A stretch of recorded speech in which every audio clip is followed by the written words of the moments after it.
where we last left off, ladies and gentlemen. Having just finished a successful assault on the bandit camp not far from Alderheart, we had a flashback memory revealing some of Basil's shady background as a bandit, and then snapping back to the present. You guys assisted in hauling the wounded and the dead back to Alderheart, along with the plundered merchandise and treasure that the bandits had stolen from Alderheart, which Leaf graciously returned. Yes. You guys were then the talk of the town, along with Riffin, the Ash Knight, who you met at the tavern while celebrating later that night. And the next day, you were summoned back in front of the council, who had a request. They had gleaned some information out of a bandit captive. They had found out the location of the central command of the bandit coalition, a fortress in the mountains to the east, known as the Crest. They asked if you would venture forth as a party, with hope that a small party could infiltrate the Crest and eliminate the bandit leader without the need for a full-scale assault that would lead to many casualties on such a large fortress. You guys journeyed out there over 5 days, began to scale the mountain, overcoming bandit patrols with a show of great charisma and intimidation, and eventually faking your way into the bandit fortress, claiming to be bandits and using Frey's captain's sword in order to convince the guards that Basil was indeed a bandit captain. Once inside the bandit compound, you discovered that all was not as it seemed. The bandits were less bloodthirsty raiders and more of just displaced refugees from all over the Humblewood that were just doing their best to live their lives and recover from the great losses they had suffered. Upon realizing this, you guys decided that perhaps there could be a diplomatic solution to the problem.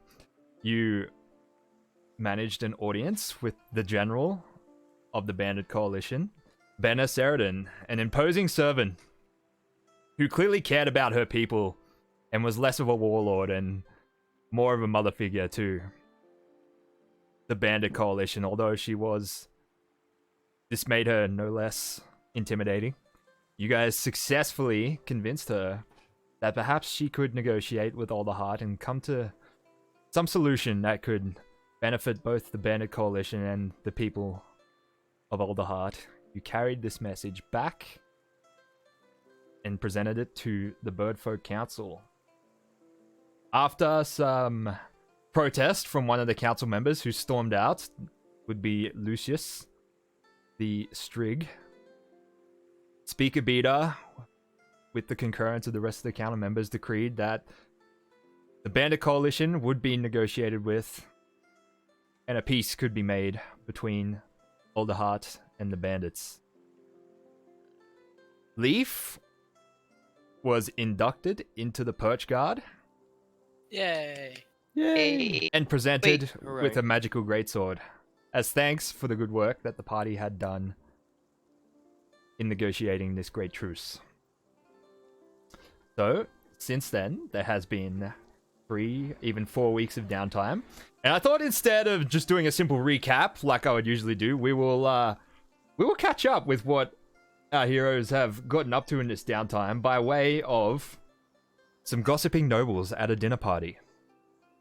So you guys stayed at the tavern for a few nights before you were presented with a deed in Gregory Lightfeather's name for a nice house up in the Bows, the noble district of Alderheart. Now your base of operations. Gregory and Basil were asked to journey along with a large number of refugees that were living down in the trunk of Alderheart to the bandit fortress, now renamed the Wildwood Fort.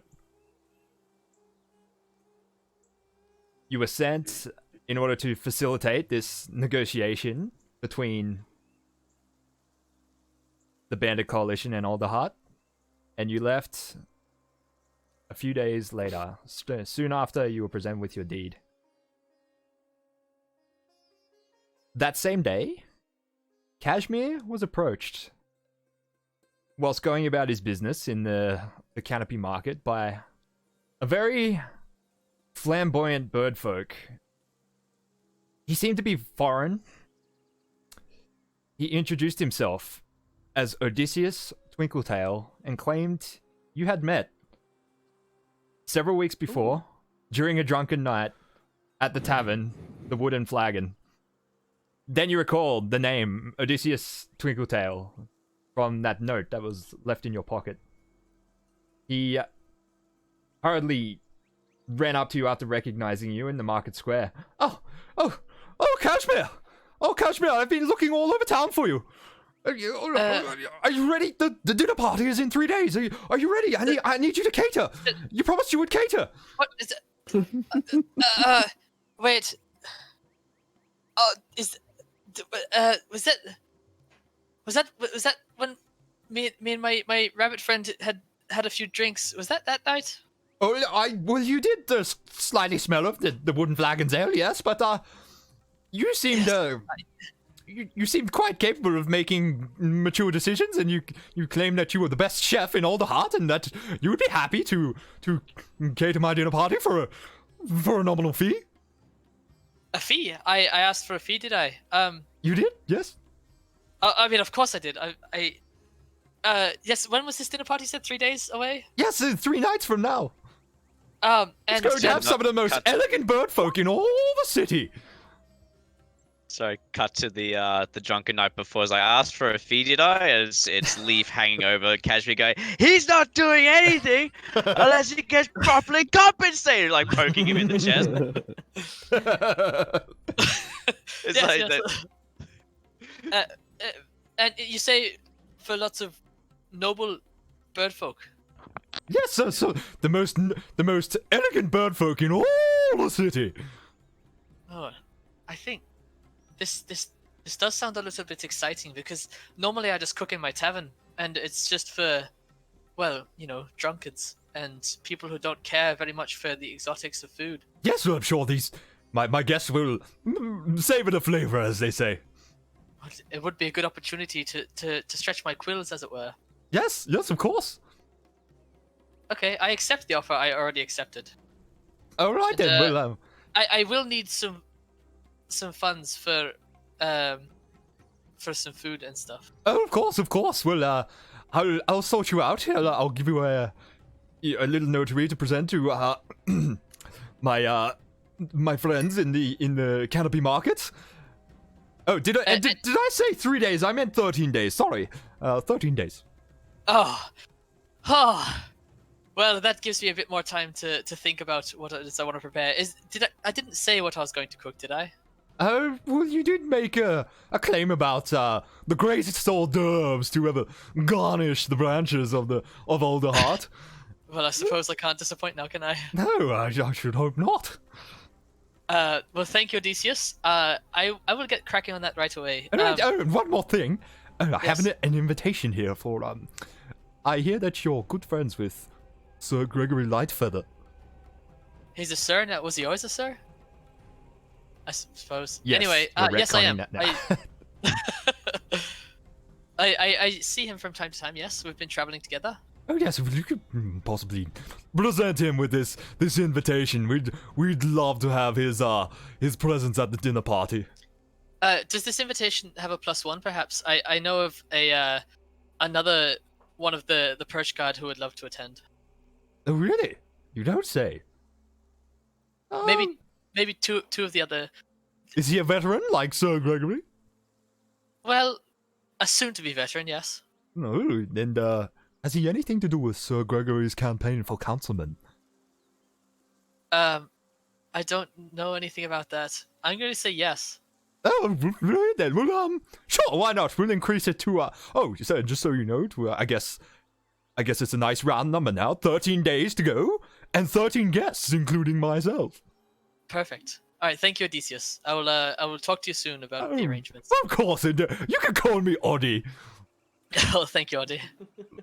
All right then. Well, good luck, and should you need anything, I actually live. I see that you've taken up residence in old man Hushy's old house at the end of the branch. I live just Yes, several houses up from you. If I'm being honest, it's a bit too close to the edge of the tree for me. I prefer a bit more solid. Oh, you little humble folk, so delightful. Oh dear, you're out of character, aren't you? Right, well, cheerio, and I'll be talking to you soon. Of course. See you later. All right, who's this +1 you're planning to invite? Leave. Okay, I thought so. And if I can sneak Basil in as well, I'll get him to come as well. All right. So, and well, the time, the 2 weeks pass. Well, the 12, 13 days pass. The day before the dinner party, Gregory and Basil return from the crest to Older Hearts.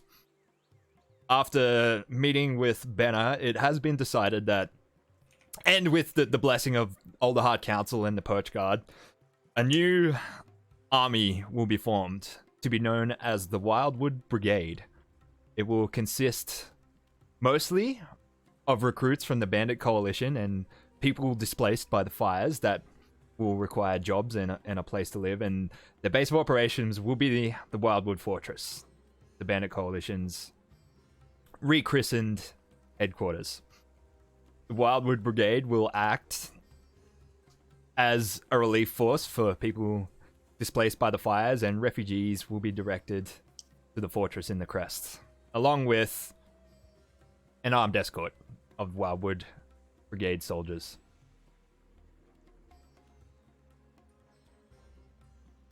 So this message is brought back. Gregory and Basil present this to the Birdfolk Council, who are in agreement with us as well. And it will be an associated arm of the Perch Guard. Basically a Humblewood analog of the Perch Guard, the Wildwood Brigade. Basil is... You are called away again. You are requested to make one more trip back to the crest, escorting another horde of refugees along with an armed escort. Mm-hmm. And Banner Sheridan also offered you a place in the Wildwood Brigade at rank of captain, since you are carrying the captain's blade, should you choose to accept it. I do. Basil will go, as soon as hearing this, go down on one knee and say, I'm happy to oblige. I'm more than happy to take the position of captain for you. All right. And you are dispatched back to the crest. Gregory, you are presented with this invitation. Later that evening, the four of you convene at your house, headquarters in the Bows, for a nice family dinner cooked by Kashmir. And Kashmir, would you like to let Gregory know about his invitation? Gregory. Yes, Kashmir. I have a thing for you. A thing? Yes. A note thing. An invitation. The dinner party that I'm cooking for. Yes, I think I heard it mentioned. Yes, you were cooking for a dinner party. Yes. Yes, it's like an invitation. It's like a note. Here, I'm gonna hand it to him. Yes. Thank you. And there's a +1 in there as well. It's like, how many days is it away, Josh? It's the next evening, tomorrow. Yeah. It's tomorrow night. And it's got, I think there's a +1, and I was hoping, well, seeing as, well, if you want, you could invite Leaf maybe, because now he's like one of the Perch Guard and stuff. Our day's blessings. It's tomorrow. You're blimey, the timing of this. You could have given me more notice, Kashmir. But yes. Where is Leaf? Is he about? He's having dinner with you guys. He's right there, Gregory. Leaf. Yeah, sorry, I was somewhere else. Well, I would love to go. would you like to Is it gonna be food? come Is it to gonna be dinner? good food? How much is it gonna be? Is it gonna be like Hey, Leaf. Well, it's like a Kashmir's Humblewood thing, or is it food. gonna be like all seeds and shit because it's bird folk? It's Kashmir's. It's the best food. He makes the best Leaf, food you know around. those mushroom and mozzarella arancini balls that I used to make back in Meadowfen? Lee doesn't respond. He just starts drooling. Ah, well, they're gonna be there, mate. More drool. He's So he just phased out now on the prospect of food. Basil. Yes. I'm sorry, I couldn't get an invite for you, but if you'd like, I do need someone to help me serve the hors d'oeuvres. I don't know if you've ever done that before. You are being have- redispatched the next morning, Basil. Yeah. Sadly, I won't be able to assist you tomorrow evening. I will be out of Alderheart, heading back to the Bandit Coalition Well, to that's a bring shame. more refugees. Sorry. It does sound like don't you a mean fantastic time. it's the wild Wild coalition. Is coalition. it? They're not bandits. Sorry. Basil. Wildwood Coalition. Sorry, I'm getting used to the idea. Spent Old so long with habits the do die bandits. hard. Yes. Oh yes. Yes, so I'll be spending time with them, sadly. But look, thank you for the invite. I'm sure. I'll and save I wish you all something well. nice for you. Yeah, thank you. Okay, so you guys turn in for the evening. The next day, Leaf heads out for another day of Perch Guard training. Certain snafu goes down at training that day, which we'll touch on later. But that evening, I guess Kashmir heads to Odysseus' house early in the day to prepare, but later that evening, Gregory and Leaf, you prepare to head down the road to Odysseus' house for the dinner party. You dress up in your Sunday best. Yeah, Got my nice red scarf on, it's all beautiful red all scarf. clean. Okay. Yeah, Gregory's got his old suit out. It's got a little Perch Guard pin on it. Dusted it off. He hasn't worn it in several years. Alright, so Kashmir, as you're busy in the kitchen, madly conjuring up all these dishes and preparing for dinner, you hear the knocker on the front door and you hear Odysseus go, "Oh, the first of the guests have arrived. Prepare yourself. Kashmir, we're going to need those hors d'oeuvres pretty soon." There'll be 15 minutes. Oh, not a problem. No rush. Take your time, little friend. Just the way you said that made me think that this was more of an urgent thing that needed to happen No, right now. just don't panic. Okay. Don't panic. All right. Yeah, when I start panicking, then you start panicking. Okay? I don't like that at all. Alright, so yeah, he answers the door. Oh, sorry, go on. I was just gonna say, Kashmir's having a rough time in the kitchen because his quills, he's used to a bit more space between the benches, so he keeps like knocking into the oven and knocking into little pots and pans and stuff.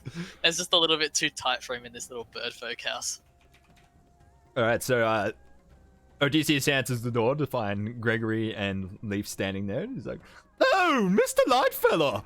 I can't tell you how..." He thrusts his hand forward for a handshake, and he's like, "Can't tell you how pleased I am that you accepted my invitation." Gregory It's would like, like to firmly grasp his outstretched hand with a feathered hand of his own. He Oh turns. yes, Odysseus. Wonderful to meet you.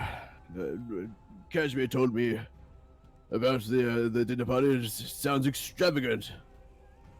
Oh yes, of course. I'm sure it's going to be a night to remember. And And this is this next to me is Leaf of the Perch Guard. he's realized that there is a humble folk standing next to you now, and he's like, "Oh, this is your plus one." Yes, Leaf. Would you like to meet Yes, I'm- Odysseus? Hello, I'm Leaf. I am the first Humblewood humble folk member of the Perch Guard. Oh, It was I that slew a path through the great horde of bandits at the battle of the big battle bonza. Big battle. the big bush Big bonanza. bush bonza bonanza. You know the one. Yeah. The BBBB. He's like, he seems a little deflated. It is he seems to hide it well, and he's just like, well, any friend of Mr. Lightfeather's is a friend of mine. You're very welcome. Come on in. He's like, well, make yourselves at home, please. Oh, your hospitality is most becoming. Yes, little Kashmir will be serving up the hors d'oeuvres soon, and the other guests should be here any second now. they will actually find around the table on like a little separate place. There's a fruit platter with a bunch of like strawberries and kiwis and like honeycomb and some Gregory's melons. immediately going to busy himself with the table, just taking at least a couple of things, not too much. All right, and over the course of the next 10 minutes or so, the rest of the guests turn up. So now, besides Leaf, Gregory, and Odysseus, there is 10 guests to arrive. They all slowly shuffle through the door over the course of the next 10 to 15 minutes. Among them, some notable figures whose names you managed to catch. You know, you're introducing yourself to all these people and you trying to, remember all these names. But the ones that stick out are Miss Pennyfeather. Oh, I love this. This is fantastic. Professor Ibnhart. Even further. Colonel Gribble, who insists that you just call him the Colonel. Of course. It does. Fantastic. And the last one to arrive, slightly late, Odysseus is impatiently waiting for him. Lucius Humperdinck, the council member who protested the negotiations with Bandit Coalition and Leaf's induction into the Perch Guard. Are we playing Cluedo now? I found banquet music, and I thought it'd be fantastic for this. On the YouTube video, I've got to credit this artist for these pictures because they're amazing. That's awesome. All right, so Lucius steps inside over the threshold and is like, "Oh, Odysseus, you didn't inform us there would be characters of such note and esteem attending your dinner tonight," he says, eyeballing Leaf and Gregory. Leaf just eyeballs him back, just doesn't smile or anything, just glares at him. Oh, Lucius! Lucius, yes, a pleasure to see you as always. Yes, the pleasure's all mine.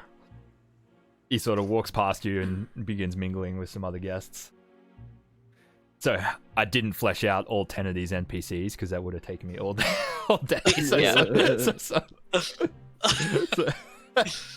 That's more than fair. Alright, so they're ready to receive your hors d'oeuvres, Kashmir.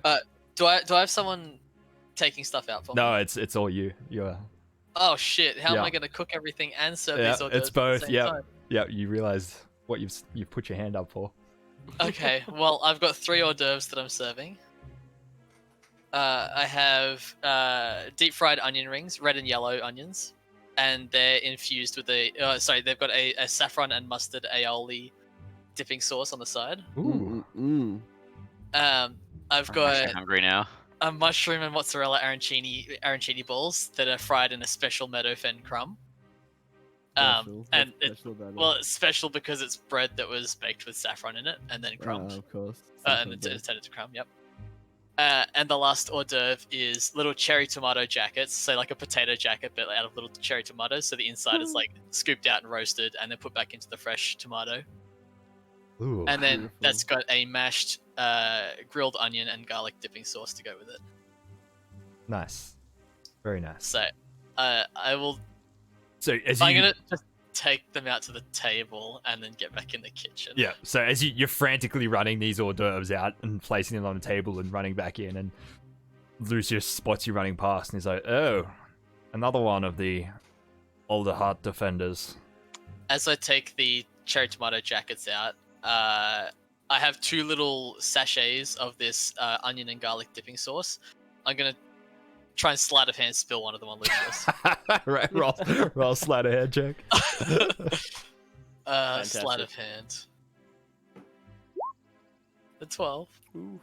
That's pretty good. It's higher than his passive perception, so you successfully spray... What was it? Aioli? It was a onion and garlic like dipping sauce, like Onion. a mash. Yeah, you managed to like spill it down the back of his suit without him noticing as you run past back to the kitchen. I'll give Leaf a wink on the way through. As you walk past Mrs. Pennyfeather, she's like, "Oh, you are adorable, little man. Like, and what's your name?" I'm busy Oh, with the dishes. oh, of course. Oh, hurry on, I'll talk to you later. You look lovely. That dress is really nice. But I have to go. Oh, you're delightful.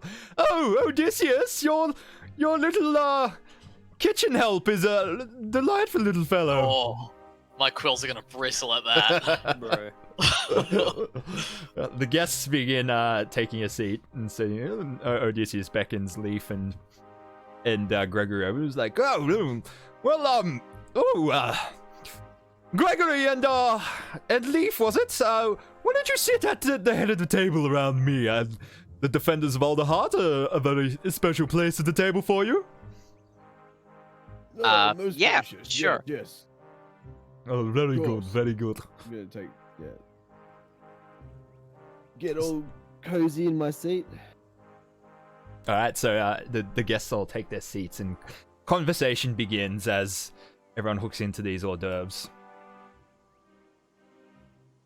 So, Lucius, what news of your campaign you're running for councilman? Well, yes, it's very much starting as a grassroots campaign, but I believe I'll be successful in retaining my seat as councilman, perhaps with a bit more sway than I had before, what with the restructuring of the council and whatnot. But yes, there are several people among the nobility. Sorry, Lucius, to interrupt you there. The restructuring of the council? Oh, yes, what with my absence from the council obviously forced them to reevaluate, and the council's being reformed as an 8-person council headed by Speaker Beta as the 9th. Of course, they're letting humble folk run for councillor as well, intending to fill 4 of the places on the council with humble folk. Oh, Here, yes, hooray! yes, of course, right. I remember, sorry. Professor Ebenfeller, the Corvum, speaks up from the other end of the table. He's like, "Oh, yes, about time that the humble folk had say on the council, whatnot, because I spent many years down at the ground level studying them, and although they are, let's say a little less decadent than us bird folk, then they are, of course, entitled to their say in, the humble folk happenings and whatnot." "Of course," replies Lucius. Gregory's gonna heartily agree with Eben Feather's assessment of the situation. Odysseus turns to you. Thrilled that the humble folk are getting to have a say in the goings on in Alderheart. Oh, so you concur, do you, Gregory Lightfeather? Will this be part of your running platform in your campaign for councilman?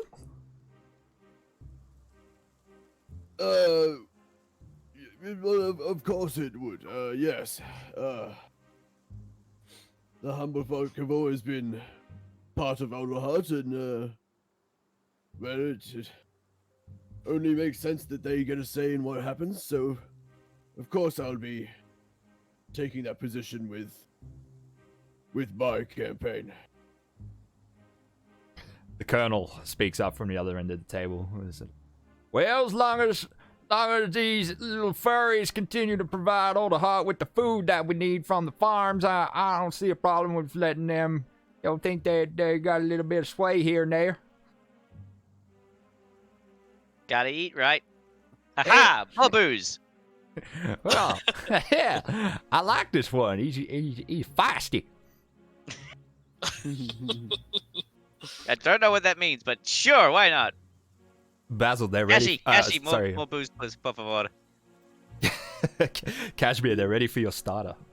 All right. So for all three of these dishes that I'm serving them, the theme is make it as hard as possible for birdfolk to eat. Oh, fantastic. I mean, it's not really. It's just I know that it's going to be messy for particularly birdfolk to eat it. So that's part of each of the dishes.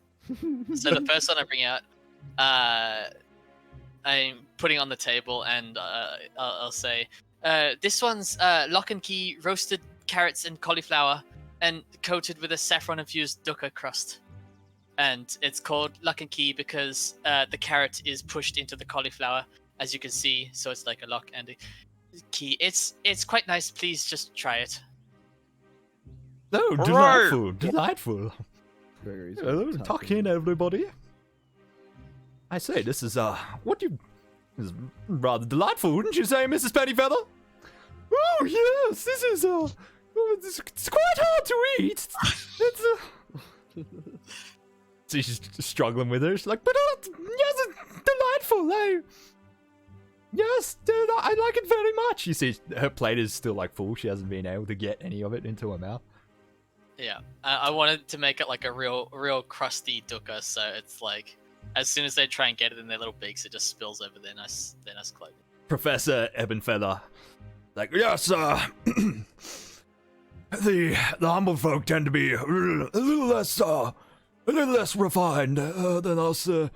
Not big on cutlery and tools in general. I believe the little hedge is giving us a very authentic humble folk dining experience. You'd have to pay for this usually, you know. Well, it is quite delicious if you get it, all of it at once. Trouble is just actually getting it onto the. Gregory's having a bit of trouble as well, but he's still trying to defend Kashmir, so he's gonna have as good a go as he can. All right. So all of the guests are also bird folk, not even the faceless ones that are there. Leaf is the only humble folk at the table, and Kashmir is serving everybody.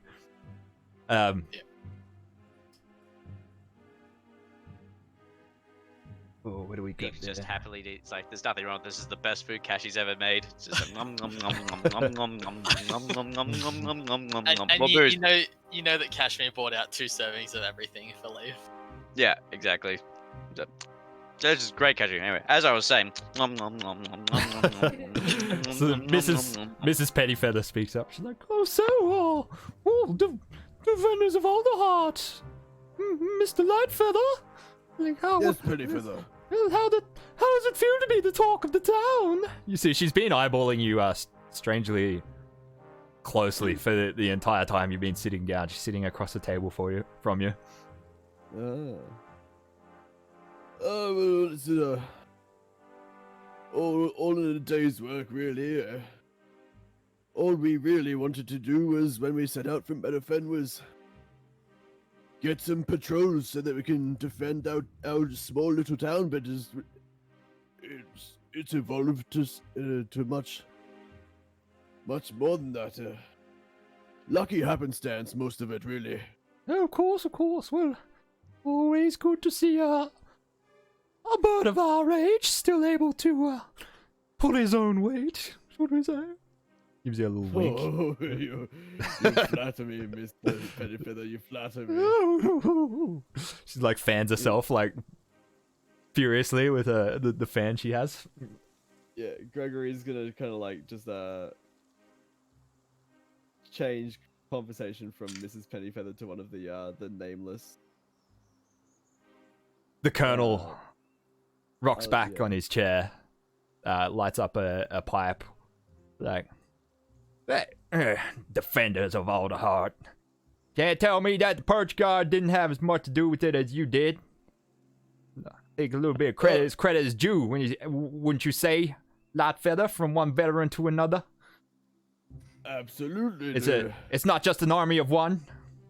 No, of course not, which is why I say, the Perch Guard did absolutely admirable job in the defense of Aldahart, and it has actually been dispatched to defend the roads along towards Meadowfen and Winnowing Reach as well. So they're doing absolutely amazingly. They did great. They held down the snake and we cut its head off. But we were the ones that cut the head off. Well, Kashmir did most of the cutting, I think. Did he? So no, I so think no, I did most of the cutting. Remember that guy? I cut him in half, and then there was another guy cut his head off, and there was the other guy that cut from the shoulder to hip, and then there was that other guy that actually. Okay, I stabbed that guy. I see what you mean. Yeah, fair enough. Yeah, Leaf was doing most of it. Sorry, no, I miss. Kashmir was mostly just cooking the meals. Can I hear this, Josh? Yeah, you can overhear most of it. I know I didn't do much in any of those fights. It's still gonna annoy me to hear him say that. Yeah, Gregory's trying to talk up your meals though. He's like saying The meals that we were having along the way, it almost felt we were still back at home. Kashmir is very skilled at making beans taste like, I guess, like not like beans. Because that's all we really got, but it's delicious, and what he's done tonight is just delightful. Those was it the rice balls, the balls with the cheese and the yes. They're actually speaking of which, they're ready for the main, Kashmir. The main I will bring out. It is folded puffy dough rolls. With a spicy infusion in the crust, so think like a puff pastry. Basically. Yeah. And the filling is roasted capsicum, pine nuts, spinach, ricotta cheese, and a saffron and marjoram herb reduction. Oh, very nice. The guests tuck into it, and once again, it's received with just great. The word.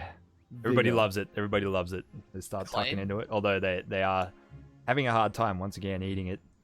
Good. Are they getting crumbs all over themselves? Yes. You know, the puff pastry like sticks to the corner of your mouth. It's like all over their beaks. Good. Hey, tell me, Lightfeather. I heard a rumor today that there's a new army being formed. Something to do with the bandits being allowed to serve. The bandits? No, they're not. They're not bandits, Colonel. They're just folk with different backgrounds. But yes, I think there was. So it is true what they're saying. A new army, full of humble folk. Yes, a humble folk brigade. Yes. I think that is what the word on the street was. Yes. Yeah. Well, yeah. I could tell you, I'm glad they got men of your caliber out there commanding them. Imagine humble folk being armed and allowed to just walk around, doing as they please.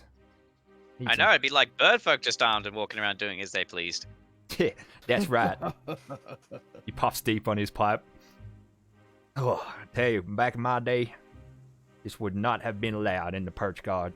Professor Ebenhart speaks up. He's like, "Oh, come on, Colonel. Everybody knows you bought that medal from a thrift store and you never actually served. Hey! I resent that. Really? No, this is untrue." Buster, are you, Colonel? He's just jesting. He's just jesting. Aren't you, Ebon Feather? Would want your funding to be pulled now, would we?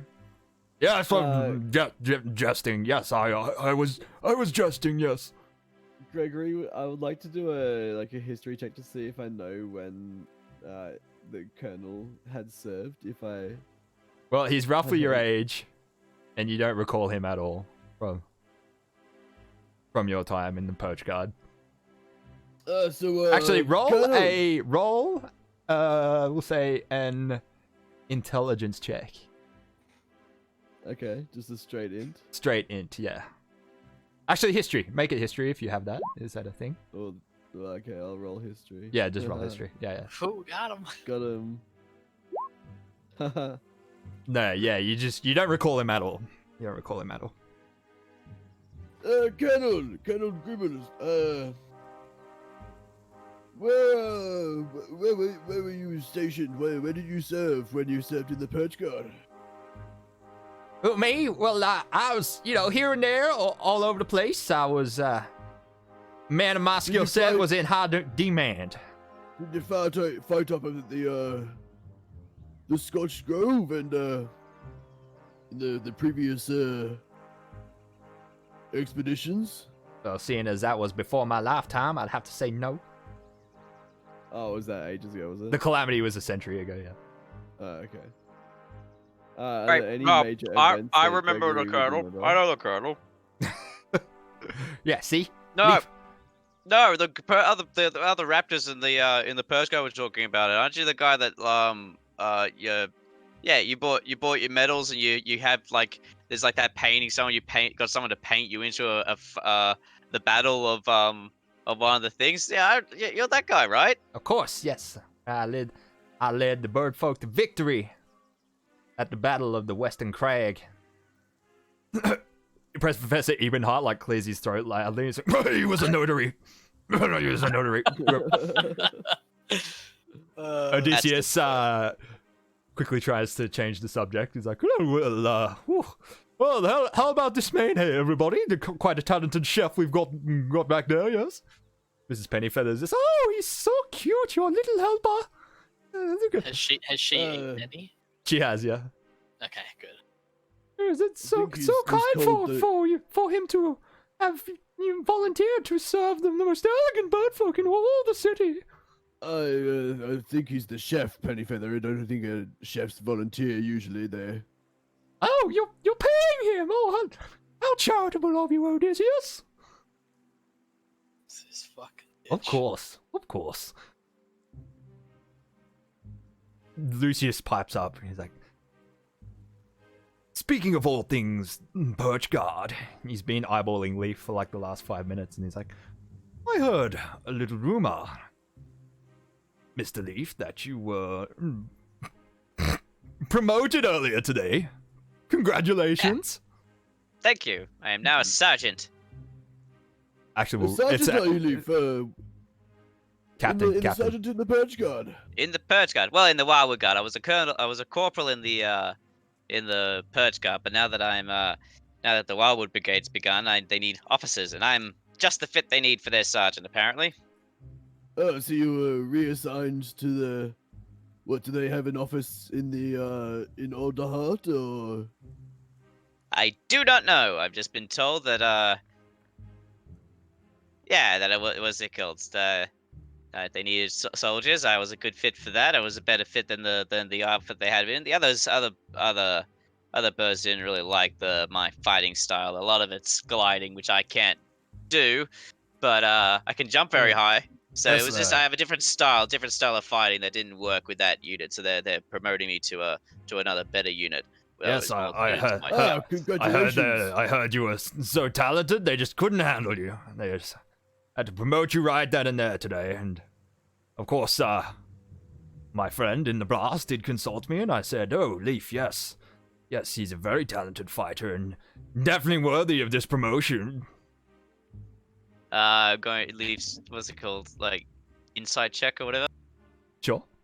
Sorry, my D&D Beyond was fucking up.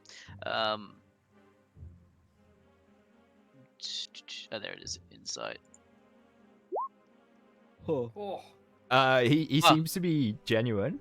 Yeah, he's not telling any fibs here, and This is Lucius, right? this is Lucius, yes. And you actually do recall him from earlier that day, like exiting one of the officers from the other side of the training yard. I don't trust him, but okay. This is just like, so just smiles. Like, thank you for this. I appreciate that. Of course. Yes, he's clearly laughing at me though. He's trying not to, yeah, he's stifling, like... But it's more Yeah. like he's letting it out smugly, doing it. Yeah, it's as he's speaking. He's well done.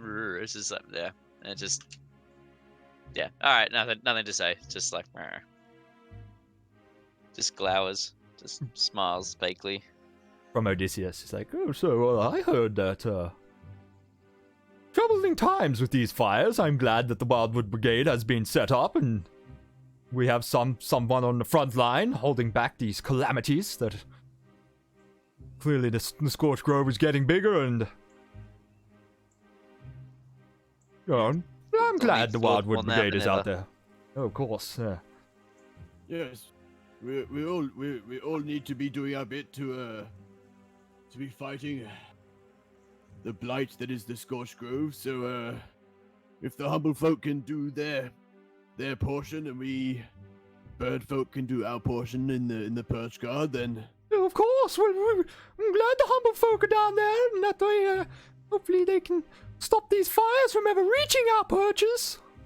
well, no, I think the us bird folk must also do our part in assisting and combating with the humble folk, not just allowing them to defend our lands and not contribute at all. That seems a little bit selfish, one might say. Oh, of course, Mr. Lightfellow. You say so. You feel like something rub against your leg under the table. Just my late husband always used to say that he always wanted to join the Perch Guard, but busy with the family business and all. What was that in, I don't recall. Gunther, he was, an importer, an exporter, merchant and all. Okay, of course, Till bureaucrat. his terrible accident, of course, but...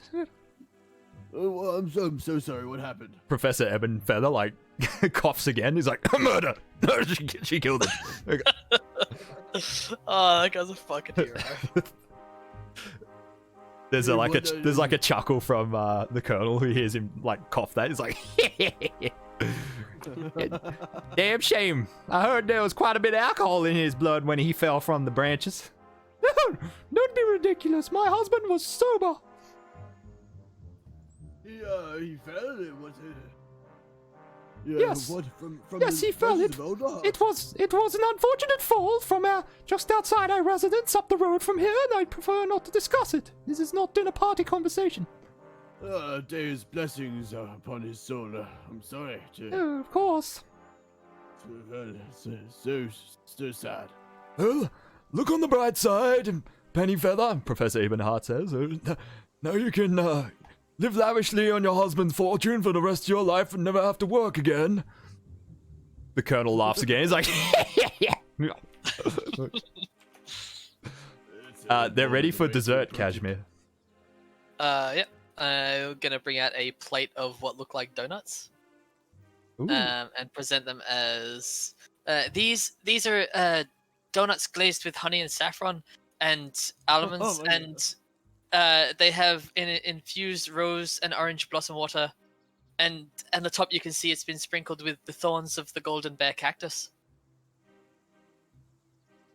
Oh, delightful. And how does one consume this tantalizing-looking dessert, young Kashmir? Do I just pick it up and...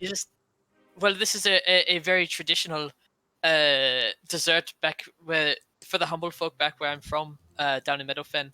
Eben Feather seems to concur with Kashmir, bluffing those. It's like, oh, of course, yes, I encountered this deal many times during my career as a humble anthropologist. You just tilt your head back, and Odysseus, and straight down the gullet. That is, yes, that's close to correct. Mrs. Pettyfeather gives it a try, and she's chokes a little bit. She's delightful. I want to lean over to Leaf and say, Leaf, yeah. I put the golden bear cactus thorns on there because they're old pricks. Nah. Everyone's sort of trying it, and they're it's getting itching death, right? They're hey, what is this? Mate? All right, it starts delicious on the palate, and then all of a sudden you. Yeah. It's supposed to be a challenging thing to eat, and to eat one proves your worth and mettle in all things diplomatic and warrior and well, most importantly, important dinner parties like this one. This is a strange rite of passage I don't recall from my time studying. It's Well, you can't. traditional. You're so weak. You can't even eat a cake. Well, So goes Cashmere, I wouldn't say that. thank you, Cashmere, for bringing this little morsel of humble folk culture to our dinner. I thought perhaps it might help to see a side perhaps that you haven't seen of your counterparts in here in the tree. Of course, and thank you. There's a reason I hired you. How about a round of applause for Cashmere for his excellent food tonight, ladies and gentlemen. Oh, The- yes, of course. There's an enthusiastic golf clap from around the room. Lucius doesn't clap, and the colonel just kind of like claps once, just like. All right, I'm just gonna go back to the kitchen. Pricks. Leaf will notice that his donut did not have any cactus thorns on it. No, but mine was just pure deliciousness. Yeah. Also, fuck you in real life. I'm really hungry now. Yeah, same. I've already had 2 servings of dinner. I'm tempted to get a third now. I've had no servings of dinner. I've been I'll bad. I'll bring you some of mine. My All right, stir-fried. there's some light conversation to round out the dinner, and Lucius is the first to stand up. And well, this has been delightful, Odysseus. Thank you for the invite. Perhaps a guest list in advance next time.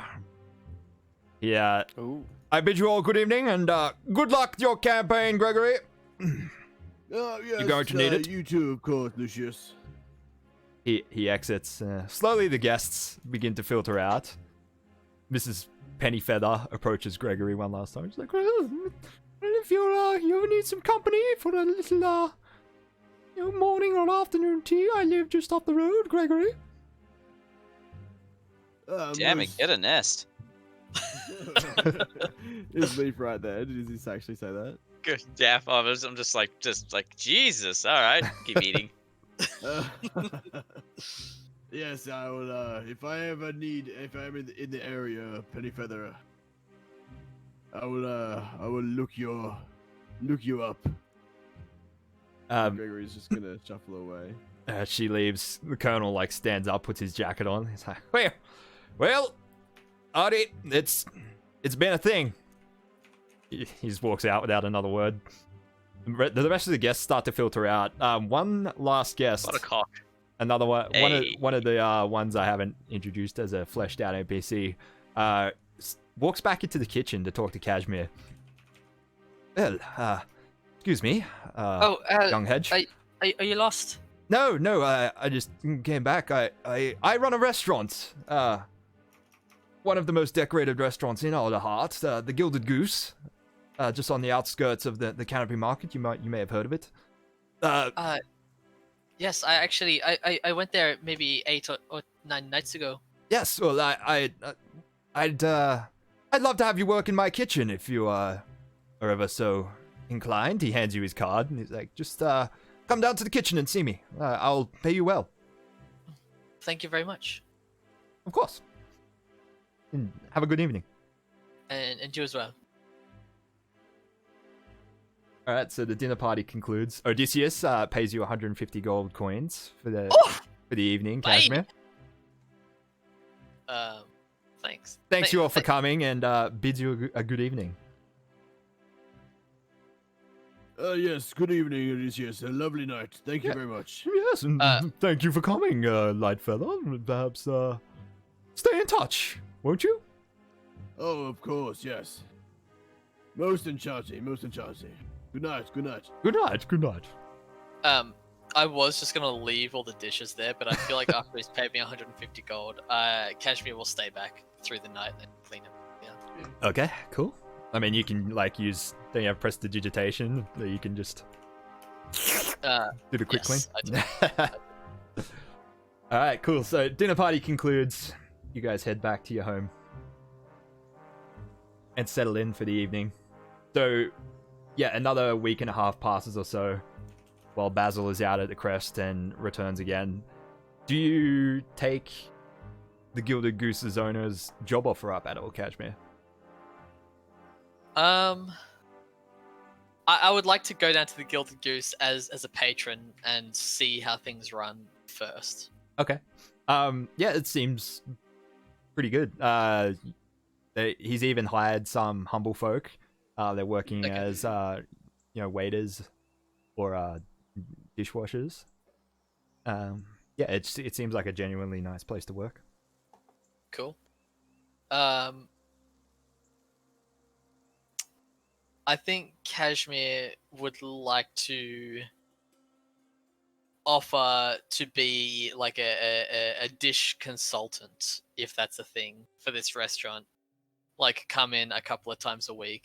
A restaurant, what's it called? A menu planner. editor. Yeah, like a menu planner. Come in a couple of times a week and think up new dishes and give them to rather than work there full time. The owner is amicable to this. You can roll a. Which ability score would you say is more? Oh wait, isn't like cooking tools like a roll? I have cooking tools. Okay, yeah. Make a roll and you get paid that many gold coins for your 2 weeks of work. I don't know if I can roll with cooking tools. It just gives me proficiency. Okay, so it gives me advantage or proficiency to my roll when I roll a cooking, like a dexterity check or whatever. Okay, cooking. We'll say we'll make this one based on wisdom and add wisdom and add your proficiency. Yeah. So we'll call it +2. Oh, it's only 5. 5. Oh, you get paid 5 gold pieces. Yeah, I think I just offer him the same dishes that I cooked for the dinner party. And meanwhile, on the side from his training, Leaf is also working as a carpenter, which was his previous career. He finds some casual work. So, Leaf, you can make a Constitution check, and you get paid that many gold coins for 2 weeks' work. Or, well, up 4 weeks' work even. We'll double it. 32 gold pieces. Nice. And about a week and a half later, Basil returns again from the crest. He approaches you, Gregory, and requests... he's not returning to the crest again, but he would like some help down in the depths of the tree where all the refugees are staying to prepare another trip of refugees to the Wildwood Fortress down in the Underfall. Oh yes, I would be delighted. All right, cool. So you guys are hard at work that morning down fitting out these refugees with supplies and whatnot to prepare them for their journey. So is Leaf. They've actually requested your help as well. A large batch of refugees heading out. They need a few people down there fitting them out. So the 3 of you are down there, and a council aide frantically runs up to you guys. He's like, a young birdfolk, a young Corvin. He's like, oh, there we are, defenders, older heart defenders. Yes. Oh, I've been looking all over for you. Yes. Urgent council summons. He hands you an envelope. Urgent council summons. They request your presence immediately. Alright. Yeah. Very well. We'll To the attend. council! All right, Kashmir is up in the Canopy Market, finishing off another day's work, helping out at the restaurant, the Gilded Goose. So you have to collect him on the way. Yeah. Alright. Let's go to the guild. All right. Did you have something else then, Adam? No, I'm good. Okay, cool. I'm gravy, man. All right, so Just hungry. as you're passing through the Canopy Market, you collect Kashmir. He's just finishing off outside the restaurant. As you turn around, you see a familiar face. Susan of the Swamp has set up a small booth in the center of the Canopy Market. It's quite a busy day too.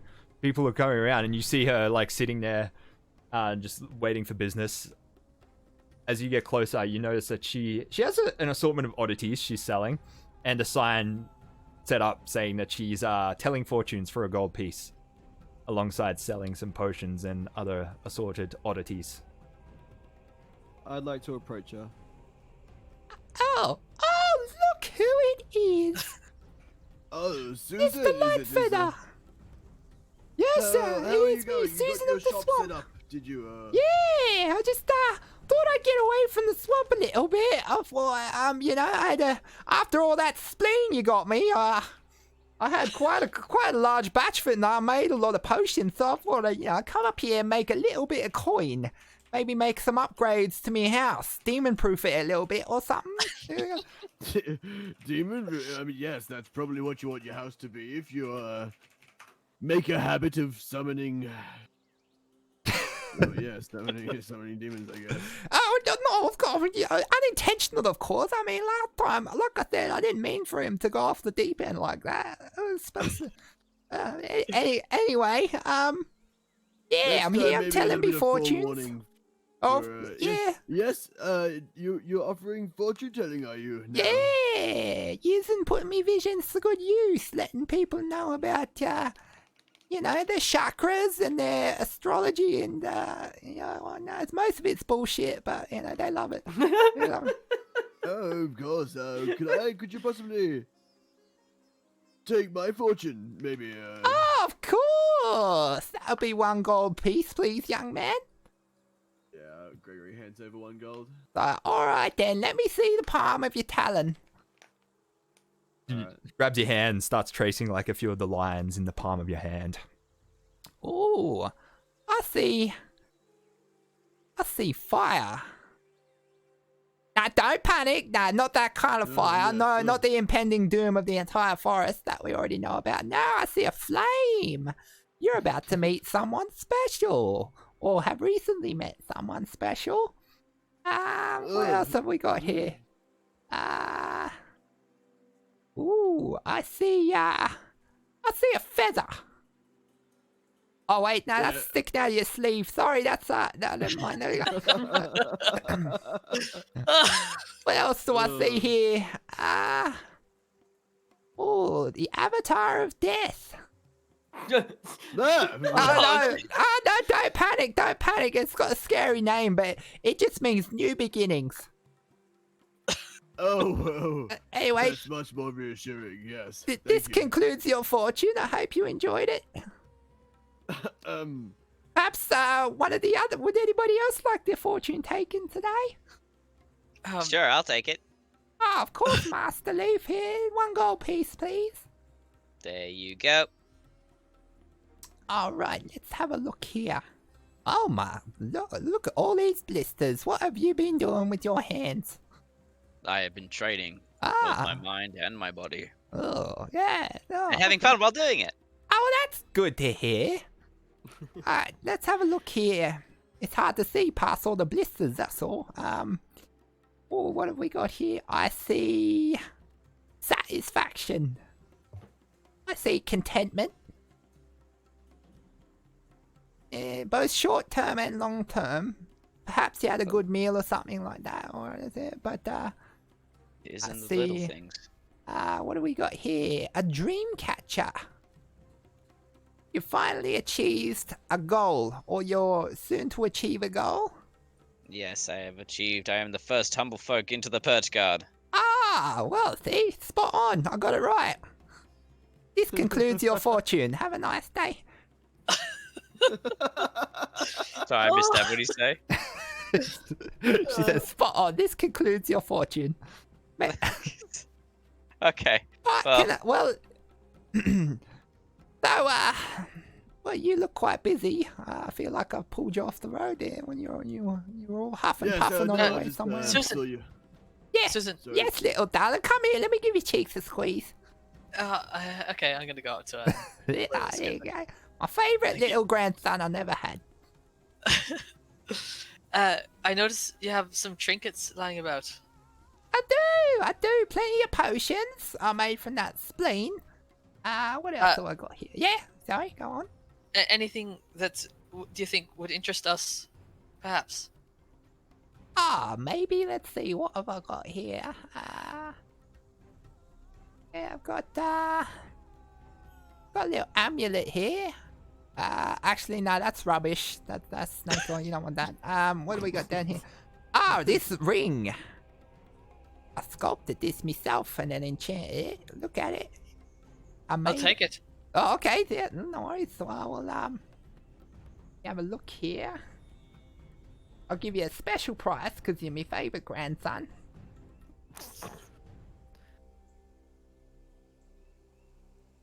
You haven't told me what the price is, Susan. Yeah, just give me 1 second here. I'm just doing a Google search. I'm not sure what this is, Susan.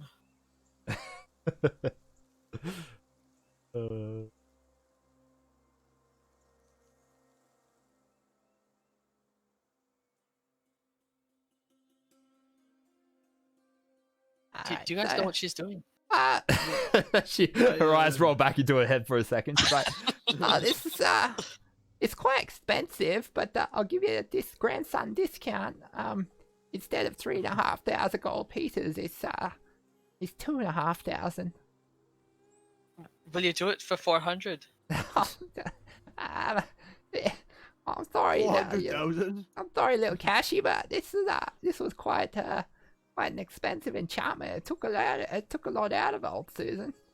I wish I could help you out with some gold, Susan, but I just don't have enough on me right now. Maybe when I get some more, I'll come back.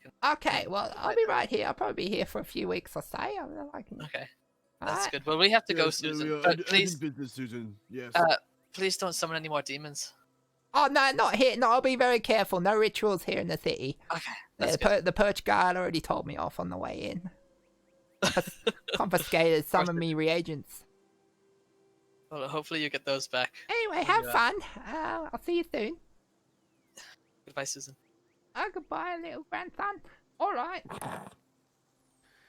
Yeah, Okay, so you're- move away. you start moving towards the exit of the canopy market. Something catches your attention. You see a very frail-looking Hudden Gallus. I have a handout here. Ooh. I do love my handouts. The one on the right. He's standing on a crate, making a speech as you walk past. The tenders require your help. We are in great danger and putting our lives at risk. And you see there is a Luma standing next to him, the one in the left in the picture, just silently, just kind of like not paying attention. Ladies and gentlemen, please do what you can, donate or volunteer to assist the tenders. We are the first line of defense at the expanding Scorch Grove. Nobody seems to be really paying him any mind, and some people are being like openly speaking out against him as they walk past, calling him nuts or whatnot. Shut up! As you pass him, he glances over. You see him like squint in your direction. He's like, oh! He steps down off his crate, runs towards you through the crowd, and he's like, oh, Mr. Lightfeather, is it? And the defenders of Alderheart? Oh, yeah, yes. Hello. That's us. How do you do so? How are you going? Oh, very good, very good. Sorry, let me introduce myself. My name is Havel of the Autumn Moon, and my friend here, this is Tavor of the Spring Path. We're our tenders. Tenders, what's Yes.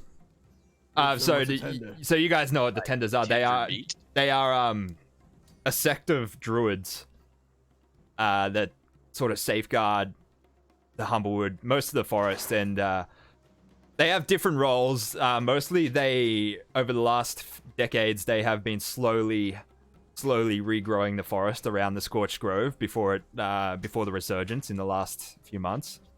But they also do work whenever there's something involved with growth. They're usually closely involved in construction of perches, like especially around Alderheart, in like the shaping of the branches and the leaves and whatnot. But Right. yeah. Well, What can we do for you? I honestly just wanted to say hello, and just obviously we're grateful for everything you've done for Alderheart, and would that I could be out, battling the bandit threat and the fires myself. But as you can see, I'm quite frail, and physical confrontation doesn't really agree with me. You see, he does have he is very skinny and has a sort of tremor to his hands as he grips his walking stick next to him. But he's not old though. He's quite young. Right. Yes, would that I could be out battling the fires as well, but thank you for your service. The lumen next to him speaks up. Hey, you wouldn't be saying that you've been in the Scorch Grove any time recently. You've fool. been out near the Scorch Grove, have you? I have, unfortunately. Would not recommend it. Could you, what are we up? What are you up against? If we were to take the battle to the Scorch Grove, what? He's just very. All of a sudden, he becomes very withdrawn. He sort of like averts your eyes, and he's like, "Look, just you know what's good for you. You'll stay away from there. It's bad, real bad." Excuse me. He sort of walks away. Havel sort of follows. Havel's gaze sort of follows him away with this pained expression on his face. He's like, oh, I'm very sorry. Tavor was one of the tenders who chose to stay on the borders of the Scorched Grove and continue to attempt to repair it despite the fires. His teacher was killed recently. Oh, such a tragedy. Yes, he Gregory's just gonna offer a prayer for his for both him and his teacher. Yes. Well, yes, sad times. But we must be off. We've received a council summons. Emergency meeting. Yes, we've received the same summons. Oh, okay then. Well, I guess we'll see you there. We just have going to pack up our booth here. Yeah, we'll get going. Gregory's gonna stay going anyway. All right, so you make your way up once again to the council plaza. I have a handout here. Here we go. Ooh, I'm excited. Ooh, Oh, fancy. very pretty. It looks like so. As you ascend the stairs to the entrance to the council plaza, the same guards there as usual. They beckon you in. They recognize you in sight now. As you make your way into the chambers, something you haven't seen before. The chambers is actually crowded. It's full of people, as usual. The councilmen, including Speaker Beat, are up on their podiums, although one down with the absence of Lucius. But the room is full of people of different walks of life, not just bird folk, but humble folk. And everyone is loudly rabble-rabbling over the top of each other, trying to have a say. You hear several people yelling back and forth. You see in the corner Havel and Tavor standing there silently. And you see other bird folk and even some humble folk, clearly members of the tenders as well. They're wearing the insignia of the tenders. Some of them are arguing loudly. We must pull all the tenders off the front line immediately. We're dying. Oh, we must, we should rally the Perch Guard and meet these terrors head on. Deploy them to the Scorch Grove. People yelling back and forth. It's utter chaos until Speaker Beta raises a hand. The silence doesn't come immediately, but slowly people see the gesture she's making, and silence falls over the council. Thank you all for heeding our summons so quickly. The wood is in great need, and many of our tenders have already paid the dearest price to protect it. We hope you will hear our pleas and offer us your aid in this most dire of circumstances. Clouds of ember bats are numerous, larger numbers than we've ever seen.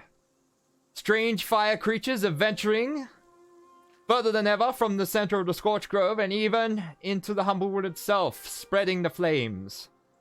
Many travelers have been injured and many tenders have lost their lives.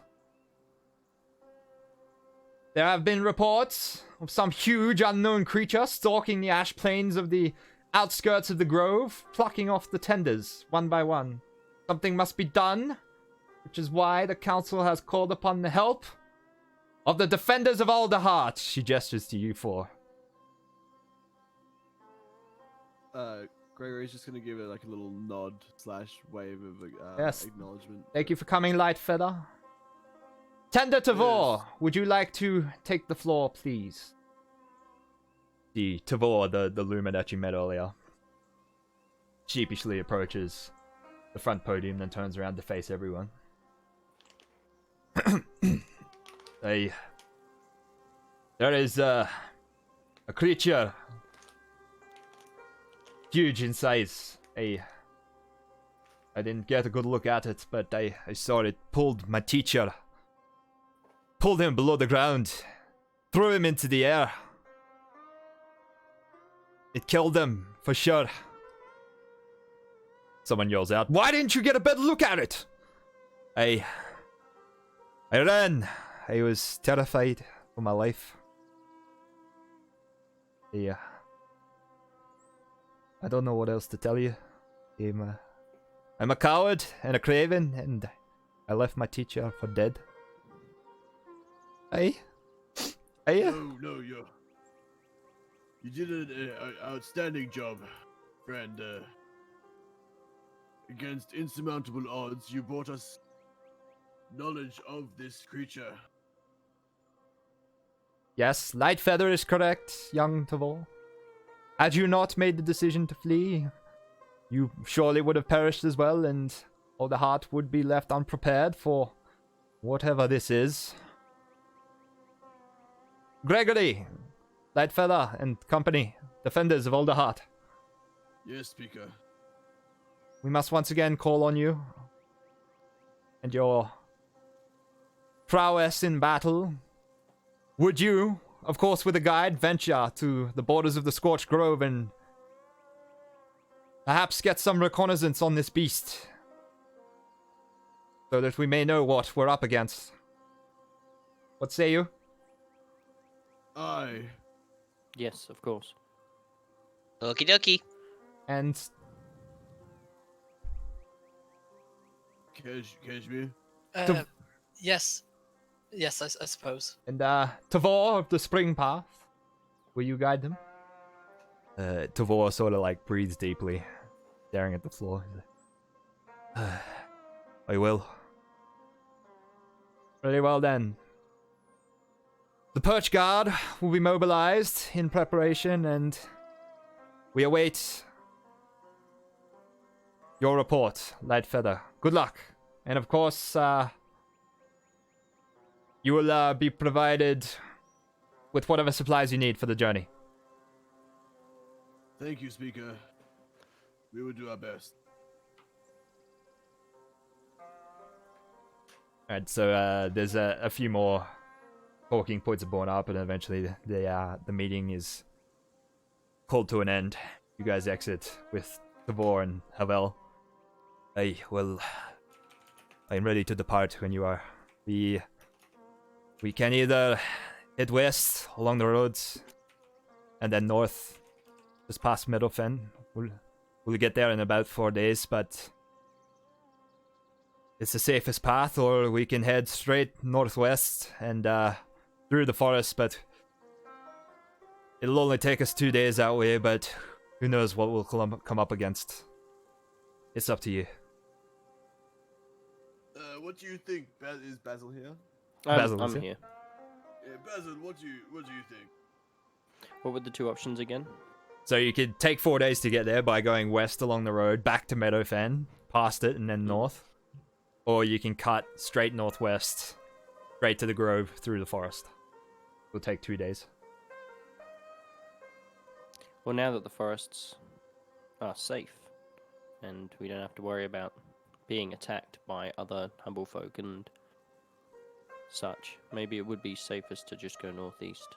But it depends if you guys have people you want to visit in Meadowfen before we head north. Because if you have people back home you wish to say hello to on the way back, then we can always make that detour. I don't think our personal lives are necessarily the most important thing here. No. Yeah. Well then, northeast. I mean, the fastest is probably the best then. Northwest? Okay. All right, so you guys are set up with whatever rations and everything you need for the journey, and it's quite late in the day, so you guys depart the next morning, heading northwest towards the Scorch Grove. Yes, 2-day trip through the thick forest. The first day passes by without incident. The weather is calm. The air is still. You see some wildlife going about its business in the forest, but nothing more. You camp out. The next day you set off again. It's a long morning of trekking through the forest, and early afternoon, you see the telltale sign of the Scorch Grove ahead. You see some faint plumes of smoke rising above the forest canopy. And a few minutes later, still within the forest bounds, you come upon a small hovel, a small isolated village. It's basically like 2 or 3 houses just in this clearing in the forest. As you're approaching, there's a farmer, a rabbit folk, Lorade, sorry, tending to his crop outside his house in his little cordoned off area. He shoots you guys a wave as he sees you enter the clearing. Oh, hello there! Oh. Greetings. He stabs his shovel into the ground and walks over to the fence and leans on it. He's like, so, what brings you guys all the way out here? Don't get visitors here too often. We are on a quest. Oh, you don't say. Tell him, Gregory. That's okay, I'll do it. Right, you sound like you're a little far away. Sorry, what? Hello? A little better. Better? That's better. Is that yes? Yeah. Leaf, would you like to tell our friend here? Leaf? Yep. We're going to the Scorched Grove. Oi, Hunt. really? Yes, which way? Well, you're almost there, my friend. Probably about another 15 minutes north of here. I mean, you'll even see just on the other side of the tree line. It's on the edge of the clearing here. There's a bit of a burnt patch where a spot fire broke out not long ago. Did you defeat it? Oh yeah, we managed to put it out. Were there creatures attacking with the fire at all? You know, it's funny you should say that. There's what do you know about fire creatures? They come from the Scorched Grove, and they go to a big poof of smoke when they die. All right. That's about everything I know. Well, you seem to know more than me, so yeah, follow me. You have to see it to believe it. Okie dokie, follow him. He leads Eagerly. you to the north end of this clearing. Through the tree line, you could actually see this scorched area. And just in the thinnest part of the tree line, see an eerie glow under the shade of the canopy. Like, oh, he's getting uncomfortably close now. I'm gonna go get some water in case he starts another fire. I'll be back. You see for yourself. I don't know. I'll be right back. He quickly runs off to his house to get a bucket. Gregory's very cautious about this. As you get closer, Just so we see like this strange glow yes, underneath. yeah, like through underneath the burnt through the tree trees, or- trunks, and then as you get about 30 feet away from it, it's a very Simpson X-Files moment where Mr. Burns comes out of the trees as the alien, and this figure reveals itself from behind a tree trunk. This glowing, flaming specter appears. Yeah, Basil's got his hand on his sword. It has the Whoa. appearance of a corvum. It's silent besides the sound of flames licking the air, and the branches around it seem to be starting to smoke and cinder. It appears to be weeping even. It's clearly within eye shot of you guys, but doesn't seem to have even paid you any mind or looked at you in the slightest. You see, it just seems to be pacing around, weeping to itself, every now and then reaching down, as though rummaging for something among the forest floor. Can we see what it's rummaging for? You can try to check it out, yes? Would you like to get closer? Basil, Yeah. what do you think? Never seen anything like this before in my life. It's- Do I recognize so it's anything just- like this? Okay, so it's just like searching the ground on fire looking for something. Yes. Okay. Basil turns to Gregory. Maybe because it looks like something. Maybe we can talk to it. Tavor speaks up. He's like, hey, we've seen something like this before. We call them flame inspectors. Flaming specters. What do you think they are? They are, we think they're spirits of people killed by the fires. You never see them, even get close to the border. They rarely wander out of the middle of the scorched grove, let alone outside it like this. This is very strange. Are they dangerous? Very. Are there ways to communicate with it? Maybe No, they always seem to mind their own business, and eventually they'll.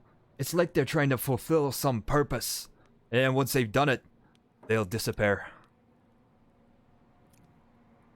Do you think if we assisted this flaming spectre, that maybe it would disappear itself? It seems like the farmer gets a lot Hey, grief perhaps. from it. Maybe, whatever you're gonna do, you better do it quickly. It looks like those trees are about to go up. Gregory, I think this might be for you. Yeah, true. Well, it depends. Who's got this persuasion, possibly? Or not persuasion, but I don't know, maybe persuasion or I have intimidation. okay. maybe this is something Basil needs to do. I'm running a 15 charisma, so I'll step forwards.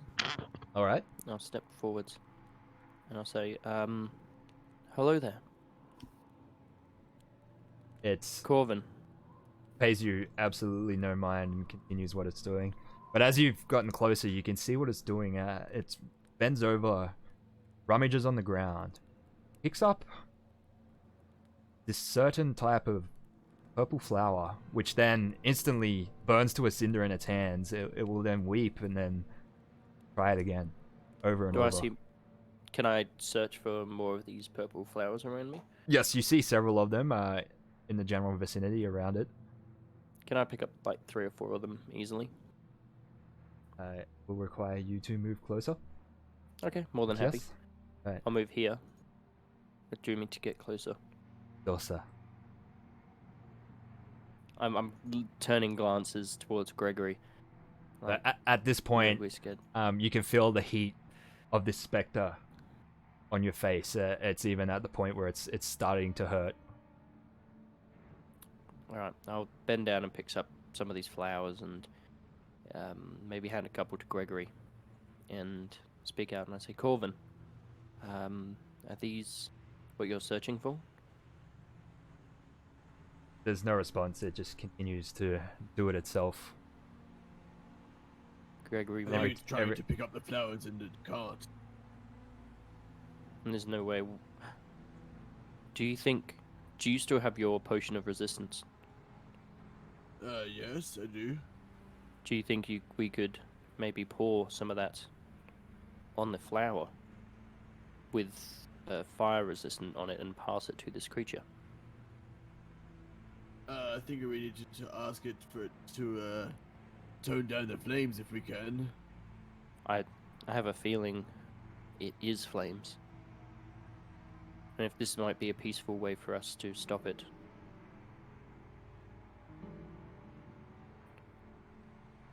possibly. I know. I'll give you the potion if you want the potion. Oh no, I've still got mine. Sorry, I never ended up selling mine. That's right. Yeah, I've still got mine. So I'll pull out this potion and drop, like, I presume what would be like ash from a fire into the potion to create a potion. a cayenne pepper. Ooh, a cayenne. I drop a cayenne pepper into this liquid, and it turns It turns red. I guess it turns a fiery red, and I just like dip the flower, or 3 or 4 of these flowers, in it, and I'll hand it out to the Flaming Spectre. So I've got 3 or 4 of these I've dipped inside the potion. I cork it, put it in my pocket, I'll put it back in my pouch, and I hand it out to the Spectre. Alright. As you do, the Spectre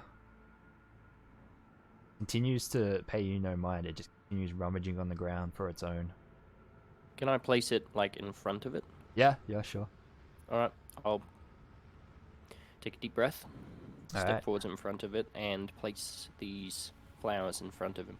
Like, gently, Okay. don't, like, throw them down, I, like, place them. Yep. Do my best not to, touch this creature. Alright.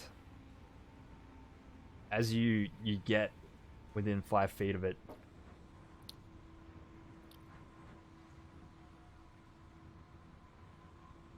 you take 9 fire damage from Jesus. the overwhelming heat emanating from it.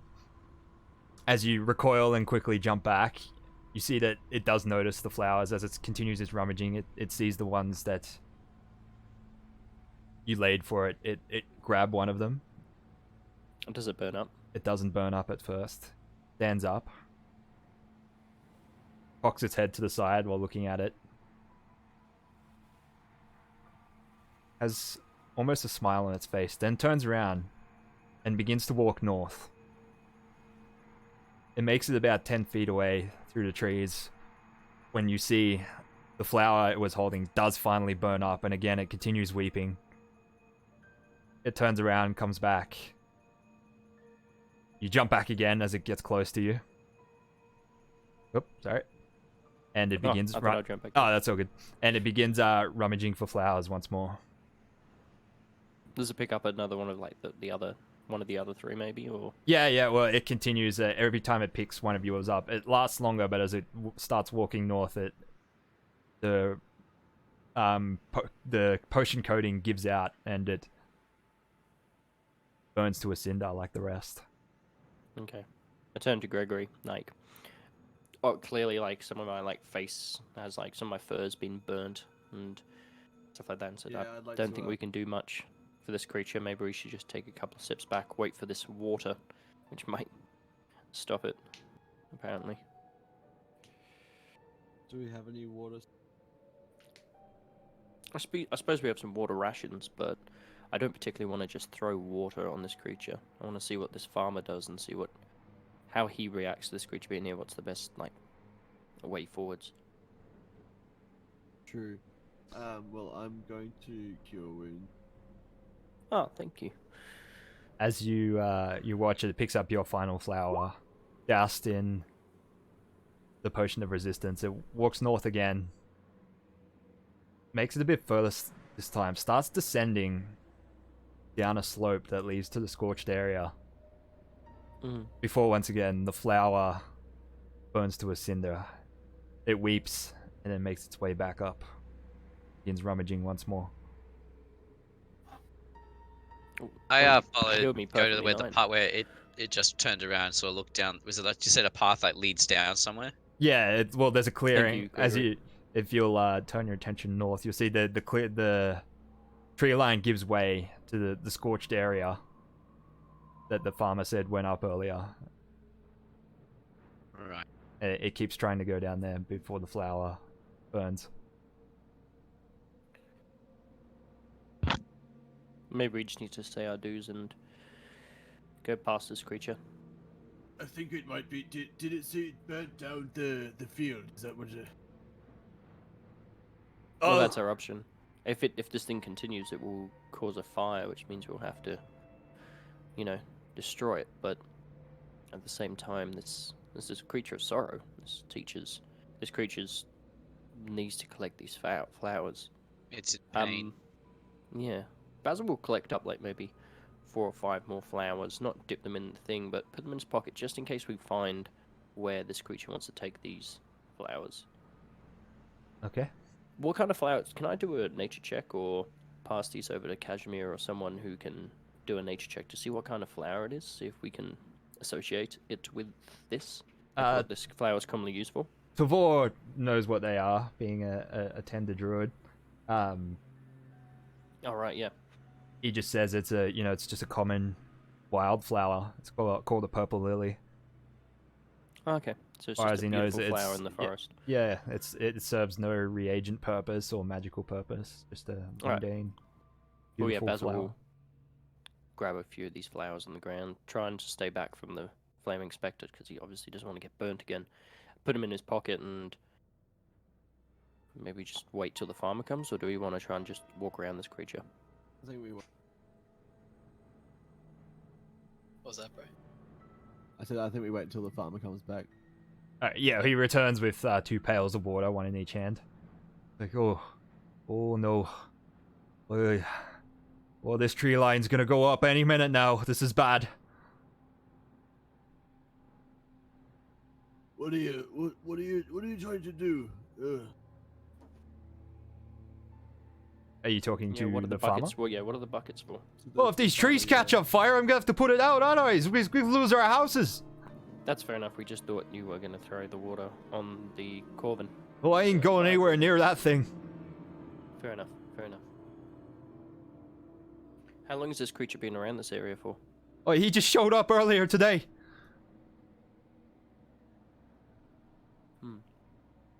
Strange thing. He looks like old man. Old man. Eustace. Basil will turn around and say, "Eustace, is that you?" It no reaction from it again. But he I'm afraid he perished in the fire the other day. His house is just north of here. Maybe this is where we can take the flower. You say it's just north of here? Yeah, just on the other side of the tree line here. What did this character do? No, sorry, character. What am I saying? I Character. was What did muted this? that whole time. That was annoying.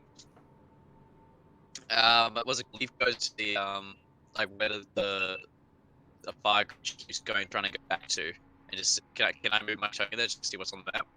Yeah, if you want. Yeah, just move your token up. Yeah. So as you warily walk past the spectre, as you get to the edge of the tree line, yeah, you spot a burnt house. What's left of the structure, sitting in the scorched area. I go investigate it. All right, as you descend the slope and move down to the ashen, burnt ground around it, you also notice there is what appears to be a small gravesite next to it, sitting at the top of a ledge, under a burnt tree. What's sitting on the thing? Sorry. Found A small something. gravesite.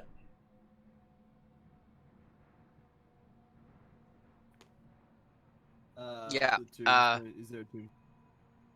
Get us one of those flowers. Sorry, what was that, Ben? You saw a little bit robotic. Oh, sorry. Shout back to the pilot. Get one of those flowers. Basil will walk over and give a flower to whoever needs it. Just try putting it on the grave so I see that gets the peace engine.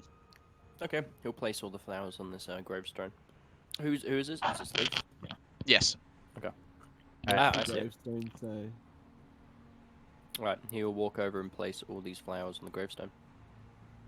The gravestone has it's too badly charred to read the inscription on it. Prestidigitation. One. It's like weather, destroyed, like charred and okay. yeah. Sure. But as you throw the flowers down, your eyesight is all of a sudden attracted by a glow from behind. You see the spectre standing up on the top of the small ridge overlooking the house and the gravesite.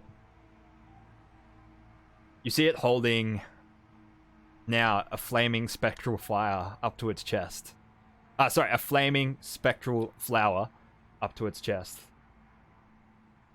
Oh wow. A glowing, fiery tear runs down its cheek, and then it dissipates, leaving a small cloud of smoke, blows away with the wind. Right. Well, I am sure glad Right. we did not have to fight that. Not everything has to. Well, it's Leave something I've learned. goes back to the group house and like starts like searching around the ashes to see if there's anything that remains. You see the desiccated remains of a charred corpse inside. Brutal. Find a few coins. 5 gold Does it- pieces, to be exact. So, Josh, this gravestone. Yeah. Does it looks like old, right? Doesn't look super old, but it's just damaged. But like But it wouldn't be from when. it we wouldn't would have been expect from when this creature to from when die. he died recently. No, it is not. Okay, so The it looks like- you hear the sound, like you hear this psss from the south. You see the farmer throwing pails of water over the cindering branches where it was standing. He walks down next to you and he's like, "Oh, boy, it finally left. That was odd. Yes, that was quite strange. Hey, sad what happened to old man Eustace. Still live here. Who Eustace. who's buried at his house? Who? Boy, that's his wife. She died a few years ago.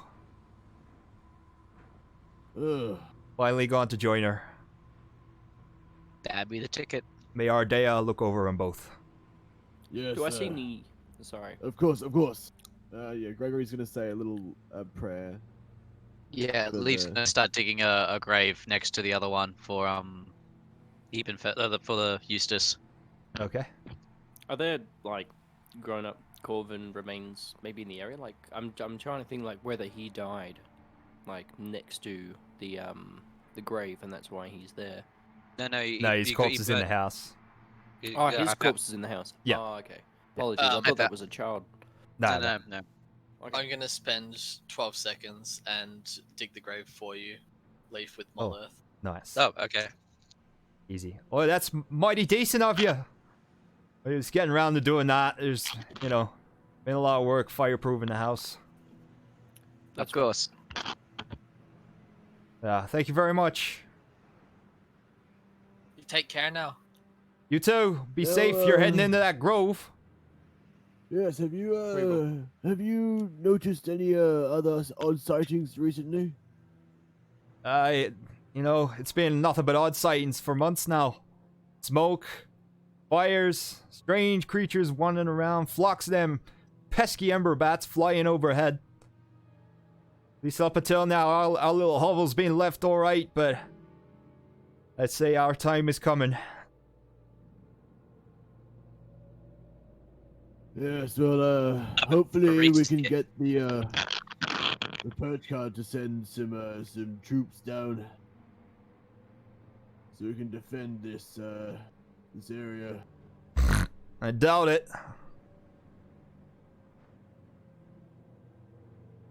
Gary's, a little bit Why is that? uncomfortable. Why do you doubt such things? Detachment of Perch Guard haven't been out here for years. I'm Or- with the Perch Guard. Well, it's lovely to have you here then. Thanks for being here. Welcome. Well, technically with the Humblewood Brigade, but Wildwood. same military branch. Well, now that Branch. the Humblewood Brigade Branch is here, maybe they can start moving more forwards towards this area once we know it's safer. Well, alright. Well, I gotta get back to harvesting. I'm gonna try and get all this up before it burns up. Good luck. And you.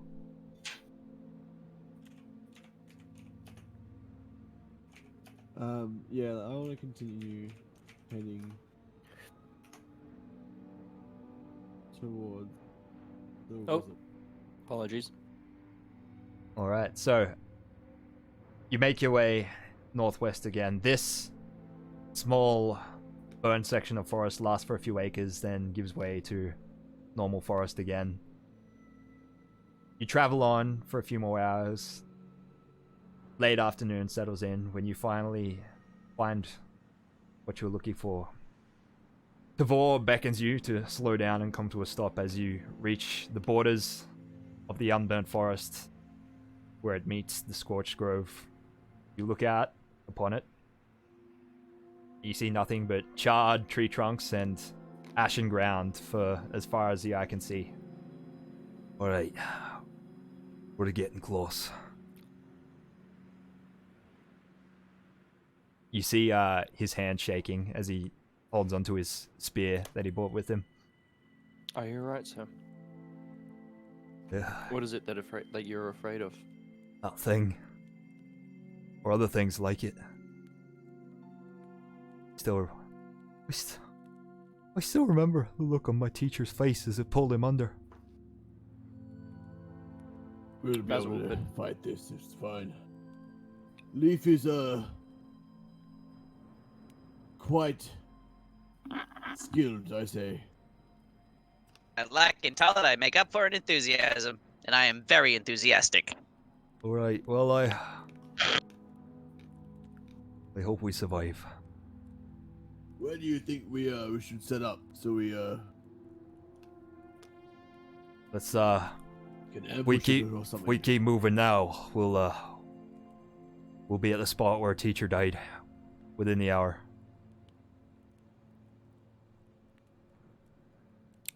Alright. Stay the course. Lead the way. Alright, so he leads you on. You pass nothing but mounds of ashes, charred trees, some still with embers burning inside them as you make your way through the forest. We spent the last few years regrowing this part of the forest, reclaiming it from the calamity. All for nothing. All gone again. Yeah, and reclaim this part, the other part wouldn't be bad. You've held it at bay. Are you okay, Leaf? It sounds like you got a bit of a cough. Right, Ben, try try closing Discord and rebooting it. Righty. Either that, or you got a bit of packet loss. Yeah. Hold on, I'll try something. Yeah, continue. I'll just stick Mm. code. It's Yeah. just drunk and foolish. I'm sure once we defeat this creature you speak of, things will be a little bit easier around here with this calamity. Let's hope so. Once again, green leaves and creatures will roam around these forests. It will take time. It will. And he puts his hand on the druid's shoulder. He says, I trust in your ability and your community's ability to grow this forest back to new again. I wish I shared your optimism. It's not optimism, it's faith. He takes his hand off his shoulder. Alright. So you guys walk forwards for another 20 minutes.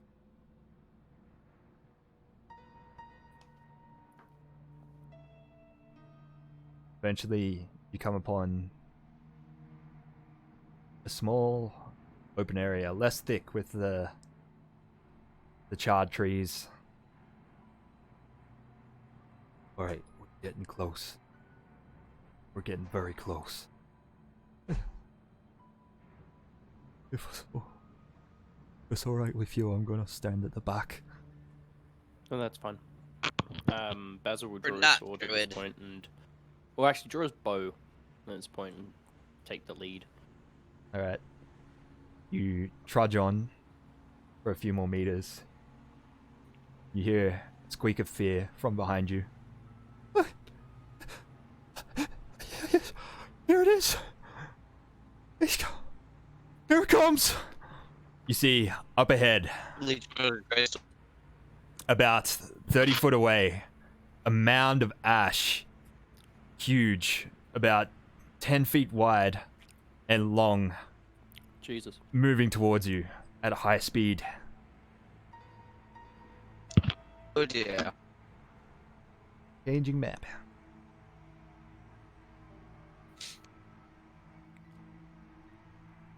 Alright, you're gonna have to place tokens. South, north? Uh, Where'd you like us? that's pretty close. And I'll move Kashmir and place him around him. Do you want me to be more I'm not at north? the fucking front. I'll go there. Yeah, I think Basil would be at the front, wouldn't he? Yes.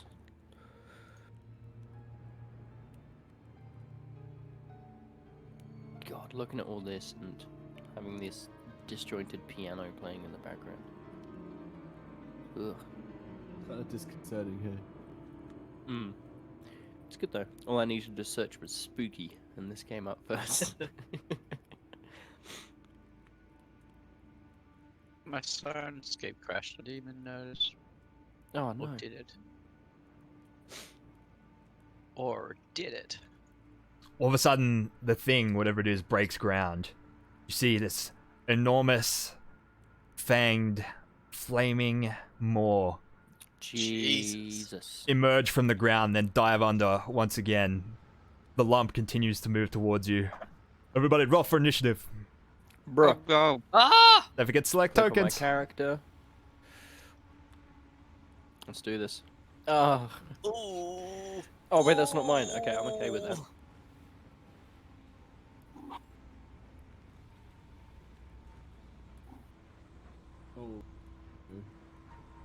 Oh. What's 20 on initiative. sorry, Josh? What's the creature size of this creature we can see? Huge. 15 by 15. Yeah, 15. Huge. Okay, yeah, Yeah. cool. All right, Leaf, you're first on the initiative. Can we get some battle music? Yep. Dun, dun, dun, dun, Have dun. you All added right, your so own music it to is this? currently below ground and burrowing towards you. You said it creates an enormous 15-foot long, 5-foot wide, slithering trail underneath the ash as it moves towards you, burrowing. Leaf, you're first. I'm going to move to here, and I'm going to get my blade the wood greatsword out and ready an attack. All right. No, and I start getting excited. I start raging. All right. Sapling Tavor scrambles back 5 feet. Let us size of it, we don't stand a chance! Tavor, hold your ground. All right.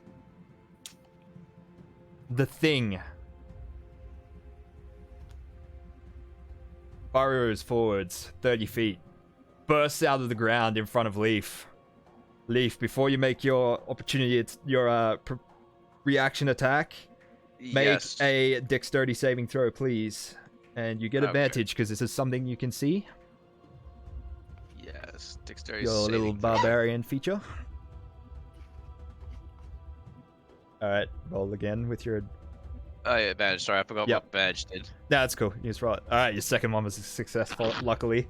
As it bursts forward from the ash, you manage to sidestep slightly and not be knocked onto the ground. You can make your prepared attack. All right. Yeah. Oops. No. Oh, nice, dude. Alright, what's that? Plus another 14. 2 'cause I'm raging. 19 damage. Fuck. Ooh, Run. oofed. So we'll just let you do the battle, I guess. Yeah, as it last bursts minute. from the ground, you sidestep it, swing your greatsword, like pointing it downwards, gripping it in reverse, like that cool Jedi The full grip. guard. Yeah, and Hey, then yeah. plunge the blade into the side of its neck as it lunges past you. Hey, Ben, was that Leaf's first attack with the greatsword? It Yeah. was. Oh Nice. yeah. Yes, there was actually the magical +1 bonus is incorporated in that too. So Is that blade made out of wood? no, No. Okay. it's not. That's It's a good. finely crafted sword with delicate etchings, and it resonates with a faint hum of life. There you go. What's that hum sound like?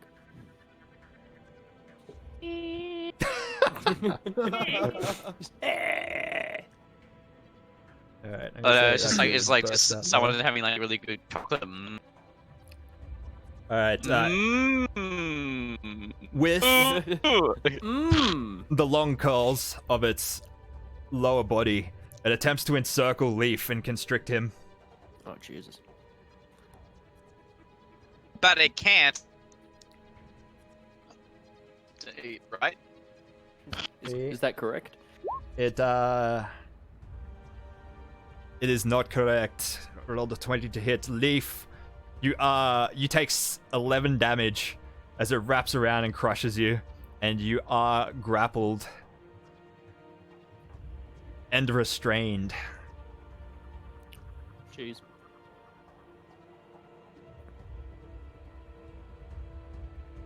It then, with its upper body, lunges towards Basil, opens its maw wide for a clamping bite attack.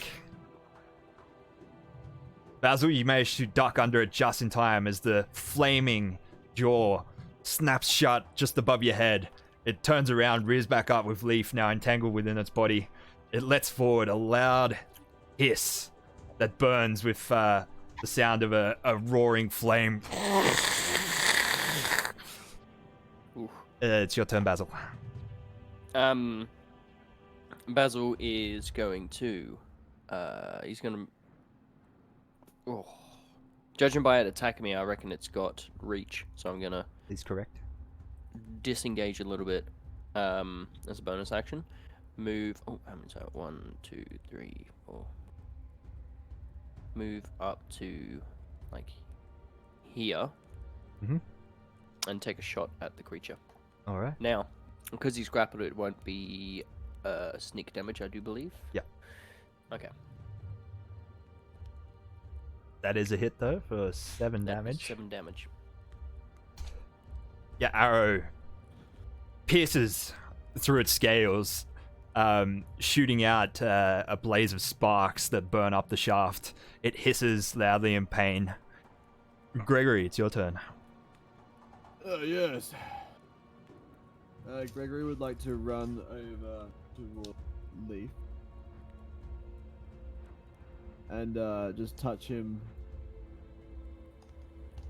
on the shoulder, well, because he's currently like in its grips, isn't he? He is, yes. Can I? Also, it will quickly throw an opportunity attack at you because you moved within its space. Oh, where were you standing? Sorry, before you moved. Just, I was, yeah. Yes, it will opportunity attack you. Oh, a critical hit. You take 14 damage.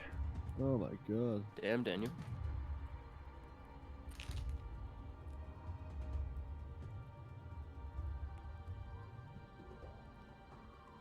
There you go. Fuck. What are you sitting on? 14. Half. I would like to grab, see if I can grab Leaf arm or something, and I would like to cast heroism on him. Okay. Just ping it in the chat. There we go. Yeah. So he gains 3 temporary hit points a turn, is that right? That's a really cool spell, I have to say.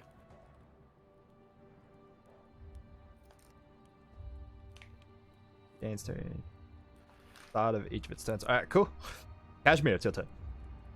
Casual's I'll gonna... actually, sorry. Yeah, Oh, go no, on. sorry.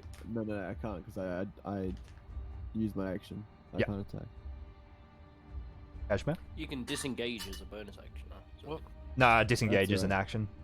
Action. Oh, is it? Yeah, Oh, it's not for you because you have cunning action. Yeah, that's what I thought, Yeah. but I wasn't sure if it was a bonus action or not. Anyway. Dust Devil. Use. gonna whip up a Dust Devil. Just I think directly behind it. Alright, you choose an unoccupied focus QE. So whenever I don't make strength saving throw, push 10 feet. Okay, cool. Very good. Leaf, is your turn. You gain 3 temporary hit points. Hey, let's add those onto. Put 'em in the blue temporary roll. In the blue one, yeah. Yeah. Alright. So I am going to what's it called? The charges in the greatsword. Oh yeah. Yeah, so expend a charge and speak the command word to cast a spike, say DC 16 centered on yourself. Alright. You just ping it You in can the pass- chat. Yes, I don't know. What's that? Uh, Oh, it's my Dust Devil. Dust Yeah, cool. No, that's not the. It'll be under your spells. Oh, there tab. we go. Yeah. Yeah. No, it's under charges. Oh, okay. There you go. The ground in a 20-foot radius centered on a point within range twists and sprouts harder. The area becomes difficult terrain. The creature moves into or. Alright, so where Oh, are you sorry. targeting that? So like a cone going forward, like in this direction. Hold on. Like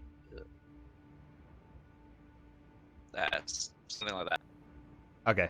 Alright, so where its space is. The Yeah, creature so like moves hold on, into I or can within draw the a better area. cone. Hold on. Freehand. Like yeah, a cone like that. Alright. It's just where's the point where you're making it? Because it's a 20-foot radius. It's not centered on me. Okay. Alright. So Oh, it's it's like, huge, by the way, Ben. Its radius. Right. Hold on. Yeah, Excuse got me. it. I actually just realized Just a- I'm still grapple biased. Can I recon that? Not do that and try and break free. Yeah, sure. Yeah, it's a acrobatics or a athletics check. It's up to you. I'll do acrobatics because it says here I get advantage. Ooh. Oh no, that's on your jumping one. I'm pretty sure. If Jump you- on. Okay, well you it's mouse over. acrobatics. Yeah. 20. 20. That is a success. You managed to wriggle free of its grasp and flip out of it. Hooray! Can I still attack it or no? No, that was an action to get out. Alright, fair enough. Then I just get ready for the next round. All right. I believe your rage will fade because you didn't attack for a round as well. Is that? Did you take damage though? It's attack or attacked, right? Yeah, it's attacked or take damage, I believe. Your rage ends so if you're knocked unconscious or if your turn ends and you haven't attacked a hostile creature since your last turn, or take a damage since then. Hmm. So if I I took don't damage. get Took damage, didn't you? Yeah, that is true. Yeah, it happened. yeah, after I've his last turn. been Yeah, taking yep. damage. Yeah. Yep, you are correct. All right. Oh dear. All right. Tavor runs forwards, just behind Gregory. Extends his hand and casts Cure Wound. He mutters few arcane words, cures Gregory for 5 hit points. Oh, thank you, Tavor. It's the best I could do. Most obliged. Alright. Ash Snake.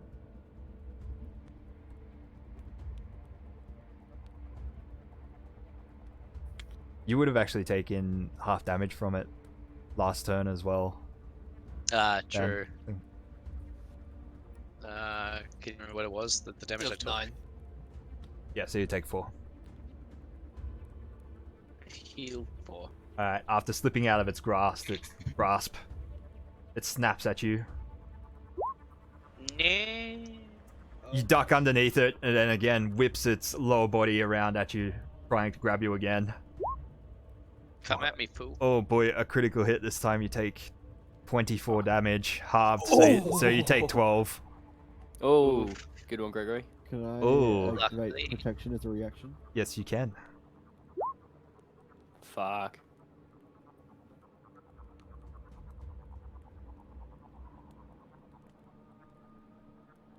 Alright, it misses instead.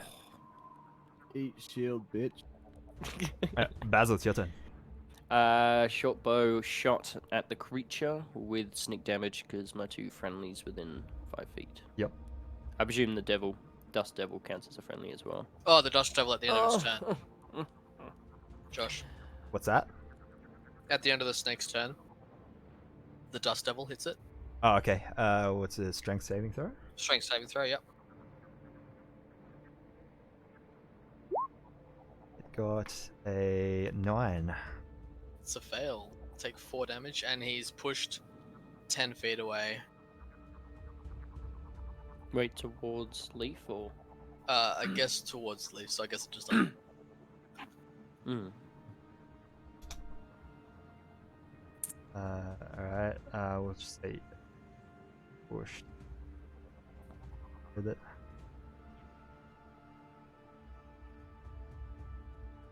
Alright. Basil, continue. Oh, you made your shot. I made my shot. 11 probably doesn't hit. Misses, unfortunately. Gregory, it's your turn.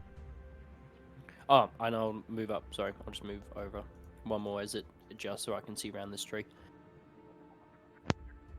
I would like to make a big old swang with my warhammer. Alright. Me.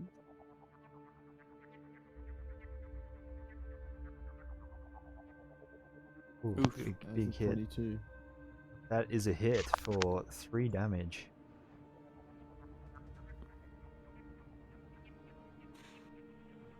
Alright, as it's pushed back and like gets knocked past, you swing it with your hammer for a glancing hit off its scales.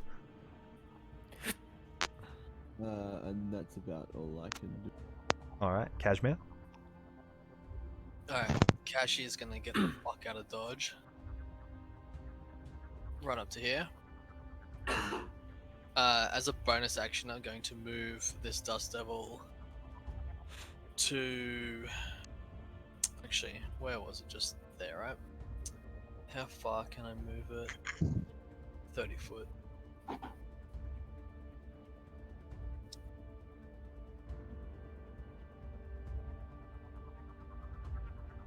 I'll just move it to there. Alright. And then I will cast, as I'm running away, moving this thing, I'll whichever nice looking stone I'll run over, gonna pick it up and just huck it at this thing's mouth. Alright, roll a hit. Oh, it's dex save, isn't it? Yeah, I'll actually do it, yeah, just the first level. Roll the 15.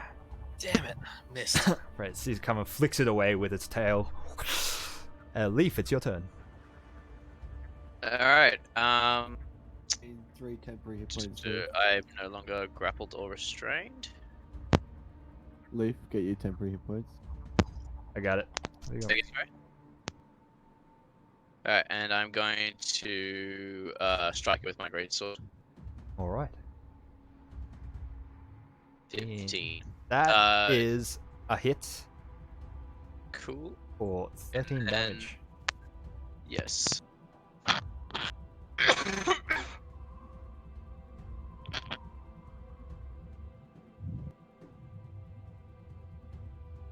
That all? I call the snake a bitch as well. Alright. Alright, yeah, you cleave down its body. As you drag your greatsword through its flesh, it leaves a trail of sparks and flames shooting out of its wound behind it. It hisses out in pain. Haha. Great, Tavor, now with the snake bearing down on him. As it was pushed towards him by the Dust Devil, he turns around and tries to flee. He's like, "Go, gods!" Attempts to run away. It takes an opportunity attack, a constrict against him. Oh, critical hit. He takes 19 damage. Can I do my thing? Or did I already do that for... You... No, can I use my reaction to protect? You gotta let me know before the attack. Oh, do I? Yeah. Sorry. Yeah, my bad. The tail lashes out as he backs away from it, catches him across the chest, slams him. You see blood come out the corner of his mouth, lifts him up into the air, now with him grappled in its coils. On its turn, it turns away from you all, plunges its head into the ground, and its body begins to follow with Tavor curled up in his "Gods, help me!" You two can take opportunity. You two can take opportunity attacks if you want. Can I, from my I'd like to opportunity, attack. can I try and leap after Tavon, or his name is? If you want, yes. Yeah, he's in the creature's mouth, yeah? No, he's grappled by its like end half of its body. Okay, cool. Then yeah, I'll just try. I try and grab onto him and pull him out of the creature's grasp.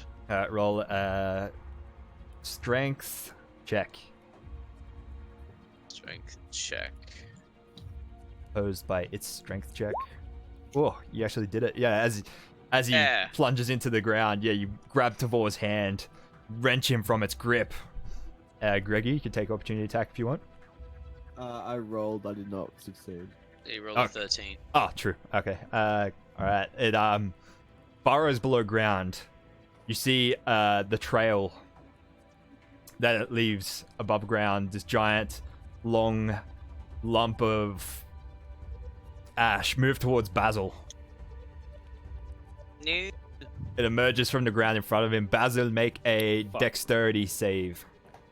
Dex save. Come on, my best one. Oh, nice. You do like a sweet Yeah, boys. double backflip as it bursts out of the ground in front of you with its maw wide open. Fuck. It makes a bite attack. Ooh, what's your AC? It is a hit My for AC's 9 oh, damage. no. Sinks its Oh, fangs fuck, into bloody you, nines. then coils its body in for a constriction. Oh no. Hits you again for a 19. Fuck. So restrained. Add conditioned. I am restrained. You take 19 damage. 19? Yeah, from the constriction. I am below 0, boys and girls. Fuck. Oh dear. And it is now my turn. Oh Is no. roll a save against death. Alright. Oh, boom! Credit. That's 2 successes. Success. Yeah, boy! No, natty 20 is you just get 1 health back. Oh, that's right. Yes. Wait, I get one health. You get 1 health. Oh, okay. And stabilize. So I'll just Yeah. click on 3 things, but I am knocked out, right? No, you're back awake. Yeah. I'm awake, so I get to take my But turn. that is your turn. Ah, motherfucker. Yeah, sorry. That's alright. I got scared then for a second because I was like, I thought in my head Pathfinder. I'm like, I do not want 1 hit point and take more damage. Holy shit, that would have been fucking. Anyway. All right, good. Gregory, it's your turn.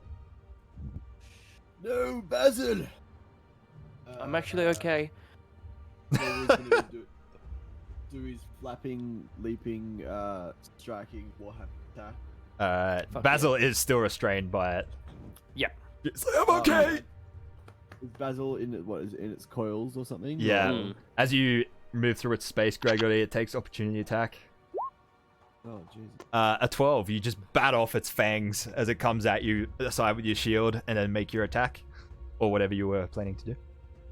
Yeah, that. Oh. Oh, unfortunately, you swing too wildly. It slithers past, and you miss. Kashmir. Alright, Kashi's gonna move up. Oh, actually, it will take damage from your thorns there, Leaf, as well. I didn't cast it. Oh, no, you didn't. Yeah, that's right. My bad. I was gonna cast it next turn. Kashmir, it's your turn. I'm gonna move up to there. And bonus action, move this Dust Devil up to here. Actually, further up if I can. Just there. And I'm just gonna huck another rock at it. Kashi likes throwing rocks at things. I'm gonna go 2nd level though this time. All right. Come on. Ooh, come on. Fuck, that is a big hit. Dex save. A 12. Yes! Nice, Oh, right nice. in its fucking face! This time you yeet the rock through the air, smashes it up the side of its face. One of its fangs snaps off and goes flying through the air. It turns around. You see, it looks like it's on its very, very last legs. It makes one final defiant hiss out loud at you. Leaf, it's your turn. I'm going to load a leap, just like that 300 overhead slash with the greatsword, like and just smack it with the greatsword. All A right. reckless swing, sorry, a reckless. Oh, reckless. swing. All right. what's that one do against? It's like I get to roll with Advantage. advantage. Yeah. Yeah. But then it gets But to roll everything advantage against me. Ooh, big hit. 9. And you finish Yeah. it off. How do you want to do this? Just literally Conan the Barbarian, like the snake's there. He just like comes up to it, like bang, comes down on its neck and just hits a sweet spot, smacks through it, but not quite, and then raises the thought up again and comes down again, and it just hacks its like way through to the bone of this creature until it's like the writhingness of the snake sort of like severs its own head. Ooh, as its body continues to writhe for a few seconds before finally going still. The glowing that you can see through its scales and inside its mouth and empty eye sockets finally goes out, leaving nothing but an ashen husk behind. Cool. Jesus. Sorry, Ben, but at the end of your turn, you do take damage from the Dust Devil. That's fine. Unless you can make Fine. a strength save. Wait, how That's close do you have to strength, be to be taking damage? You saved. Is it Yeah, just yeah. Leaf that's going to take this? Sorry?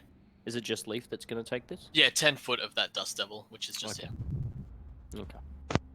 Alright, and he passed ya? Yeah, 13's what he needed, so no damage. Wait. Actually, is it half damage? Give me a sec.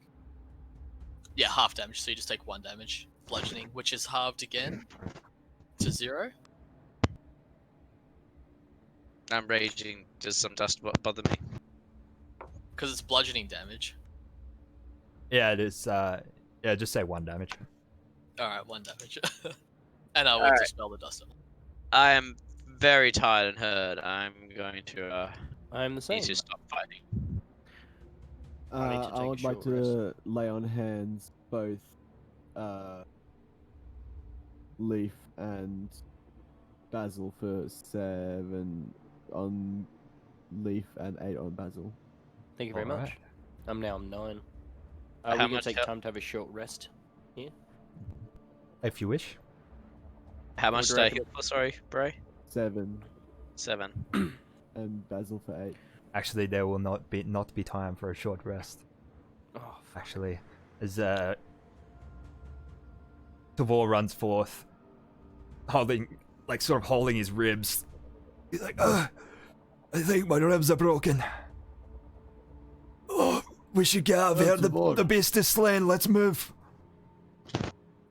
Leaf stops to pull one of the fangs from the smoke creature's mouth as a trophy. Nice. Who is Crackly? It's Ben. Leaf. Ben. Ben. Is it Ben, I Ben? believe. That was Check me, the sorry. connection, Ben. I don't know how. Um, It's a hardware issue, probably. I'm gonna walk up to Leaf kind of excitedly. Say, Leaf, I finally did it! Did you see me hit it with the rock? It was glorious! Ugh, Look at this I- trophy. I think I'm Lord, getting the Victor, hang of look it. at it. You are, buddy. You and me together will make the Wildwood Brigade more famous than the Perch Guard. well, I hope so. You hear that? Oh no. What? You see Tavor's eyes go wide and he's like staring into the space behind you. You all turn around and you see Oh, fuck. not 1, not 2, but 6 long lumps moving towards you under the ash. Fucking run! In all directions. Run. You turn around to run. 2 of them have appeared behind you. A whole throng of these giant snakes burst forth out of the ash and rear up. They're all moving towards you, coming in for the kill, where all of a sudden the ground starts to shake. There's a low frequency rumble. You see the snakes all of a sudden begin to panic. They look at each other, they look at you. They all start to hiss. They turn around, burrow once again, and move south. Straight past you, underneath you. At full speed. From the north, you turn, you hear an enormous rumbling. I think we should run too, guys. Yep. An explosion. You see a mushroom cloud of black smoke launch into the air, shooting fragments of rock in all directions, and towering over the trees. There's this enormous glow, fiery, flaming glow inside the smoke before a figure finally steps forward and emerges through it. What the fuck? Towering over the tallest burnt trees in front of you. It lets forth an enormous crackling roar like a volcano erupting and begins stepping forwards with enormous tremors with each step it takes towards you. I think we should run. I think we should run! Yep, I'm with you. Bloody getting out of there. Yeah. I grab the bird guy and I help him start running away. I'm slower than everyone else. It's slow going. He's gripping. He's holding on, propping himself up with his spear with one arm. His other arm over you. You help him as he limps along, coughing up blood. Can I cure wounds him? Yes, you can. 6. Hey, thanks, late fella. Keep moving. Run! Yeah, Basil is like running, like jumping and dipping and diving through everything, just using his athleticism to run ahead. All right. Make a Uh-oh. athletics check then for me, please. I can surely do that. Nat Athletics. 20. Oh, Yeah, boy. baby! Oh That's my okay. God. So the You're past rolling so many natties. three past rolls have been nat 20s. So boys, I'm now going to be useless for the rest of the campaign. All right, Leaf and Basil, you managed to sprint at full speed, pulling ahead of the rest of the party. Kashmir, Gregory, what do you want to do? Yeah. How close is this thing bearing down on us, or is it Yes, still quite a while it's away? it is. No, it's speeding up and it's taking enormous steps and getting closer. You just run as How well, tall are we Lightfeather. talking, by the way? Almost 30 feet. Yeah, I'm Tall. just running. Yeah. Josh. I would like to spend all 3 of my sorcery points Yep. to recover a 2nd level spell slot, Yep. and I would like to cast Maximilian's Earthen Grasp to create a hand and hopefully try and distract this creature away from us. Just try and grapple at it. I know it can't grab onto this thing, but All right then. just grapple it a little bit and Is that just try and that's follow a dex save? Yes. yeah, it's a strength save. Strength save. But with grapple, you can't grapple a creature that's more than one size above you. Ah, So true. the hand can only technically restrain a large creature. All right. In that case, roll an intelligence check. Sure. Actually, no, you're a sorcerer. Charisma check. Charisma check. Charisma check. 7. Cool. And roll a d20 for me. Oh, fuck. Okay. 3. All right. Gregory manages to speed up and keep up with Leaf and Basil as well. Tavor is still limping slightly. Gregory's healing helped, but he's still lagging behind right next to you, Kashmir, as you turn and cast his spell. No avail. Your giant earthen claw rises up. It's instantly stomped on and shattered to pieces of rubble as this thing tramples towards you.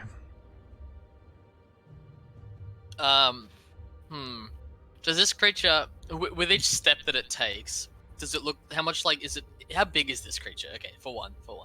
It's 30 foot tall. 30 foot tall, okay, good. Is it like just ruining the ground that it steps on? Yes. Roll a dexterity saving throw for me, please. Kashmir. 8. Oof.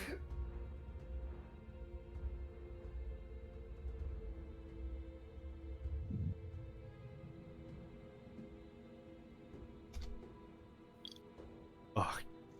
The giant lumbering towering inferno extends an arm backwards hurls it forwards, releasing an enormous molten fireball, hits the ground in front of you, rolls towards you, catches you, knocks you back. You take 19 fire damage. Oh shit, I'm on 1 health. Oh dear. I'm going to burrow into the ground and then curl up into a ball. Tavor runs over and he's sort of like just whacks you with his spear on the outside. He's like, get up now! Go! Run! Okay. I guess I'll keep running. Fuck. As you panic and just run, blind fear, stopping you from seeing what's happening behind you. Lightfeather from at the back of the running queue, you turn around and you see Tavor turn and face this towering colossus. He plants his spear in the ground, starts making a swirling gesture with his other hand, conjures this green light, hurls it into the ground in front of him. You see a field of brambles sprout out of the ground with a crack in about a 20-foot radius as the colossus just bears down on him and he screams.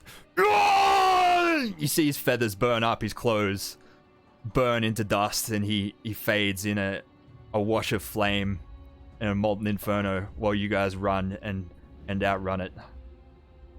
Brutal. Fuck.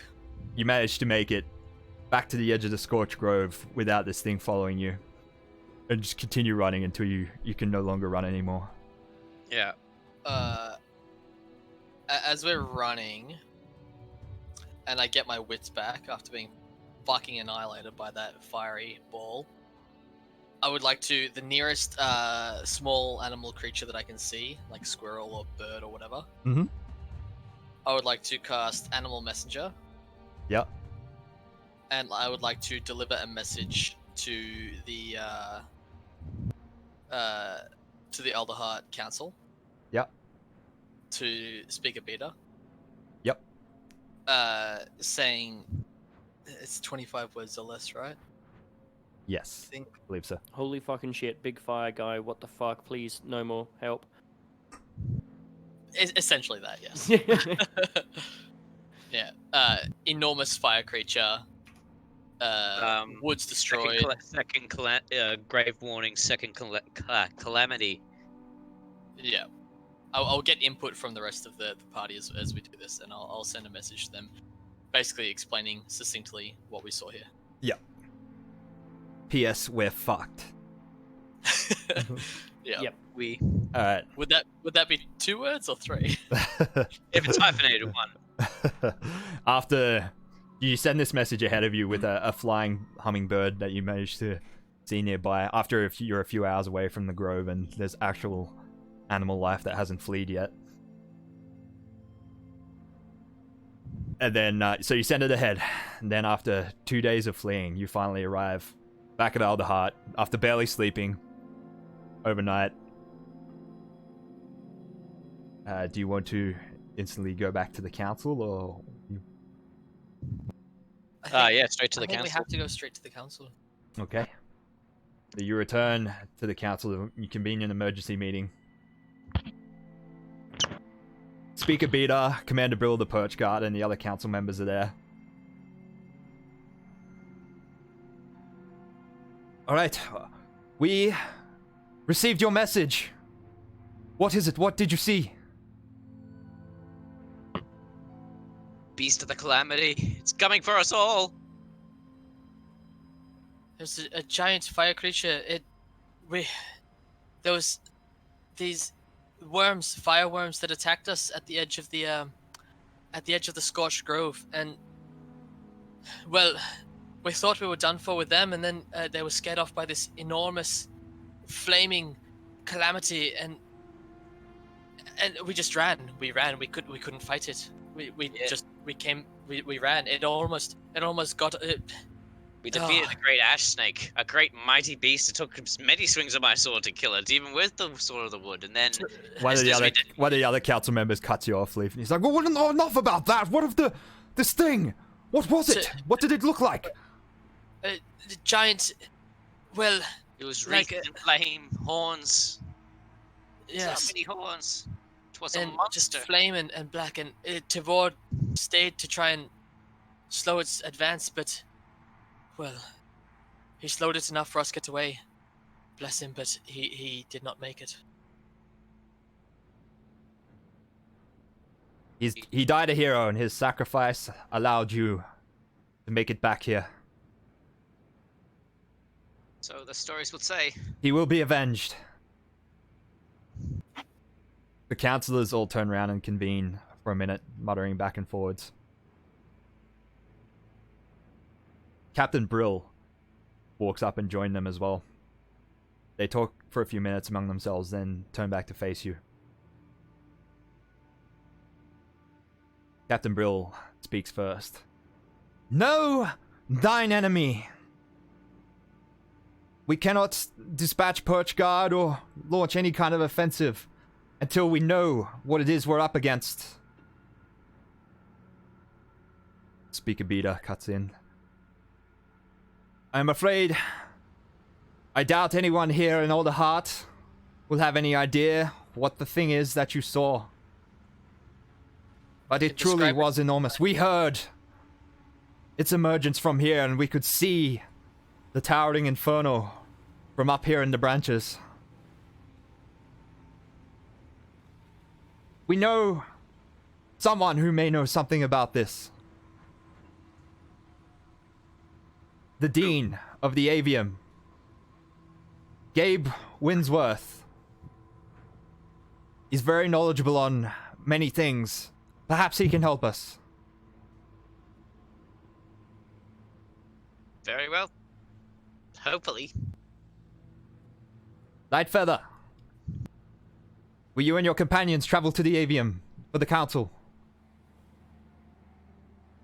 Gregory has lost his voice, it seems.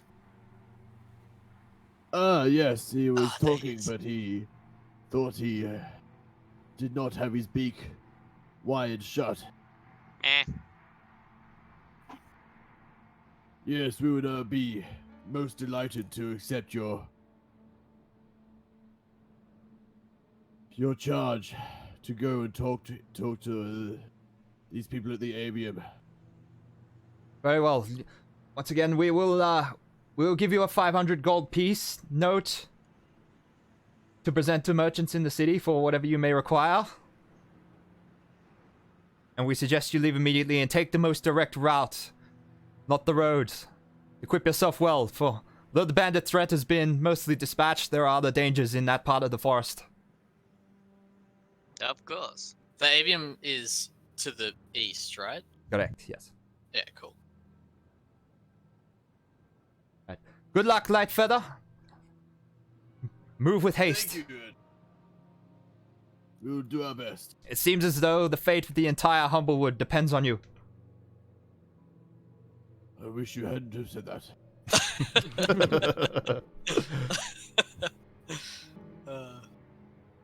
Another challenge for the. As you exit the council chambers and head back down toward the Canopy Market District, you're met by a tearful Havel. The other Oh shit. tender that was friends with Tavor. The Tinder. I'm guessing Havel has heard. He just simply painfully closes his eyes as you approach him, hangs his head.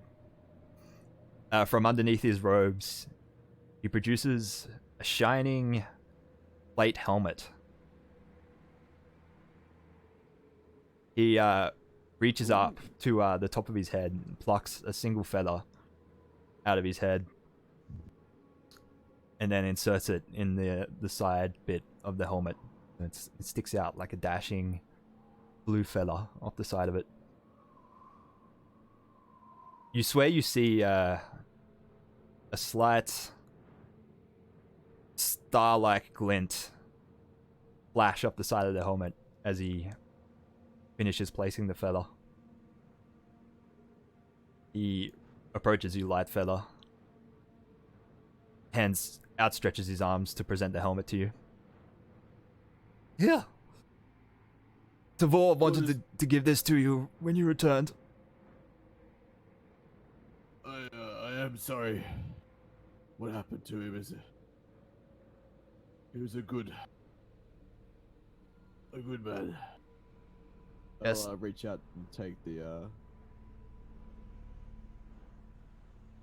helmet. All right. He died doing what he loves, Yes. protecting the Screaming forest. Out by fire? Oh, okay, right, that makes sense. Shit. I hope the helmet protects you.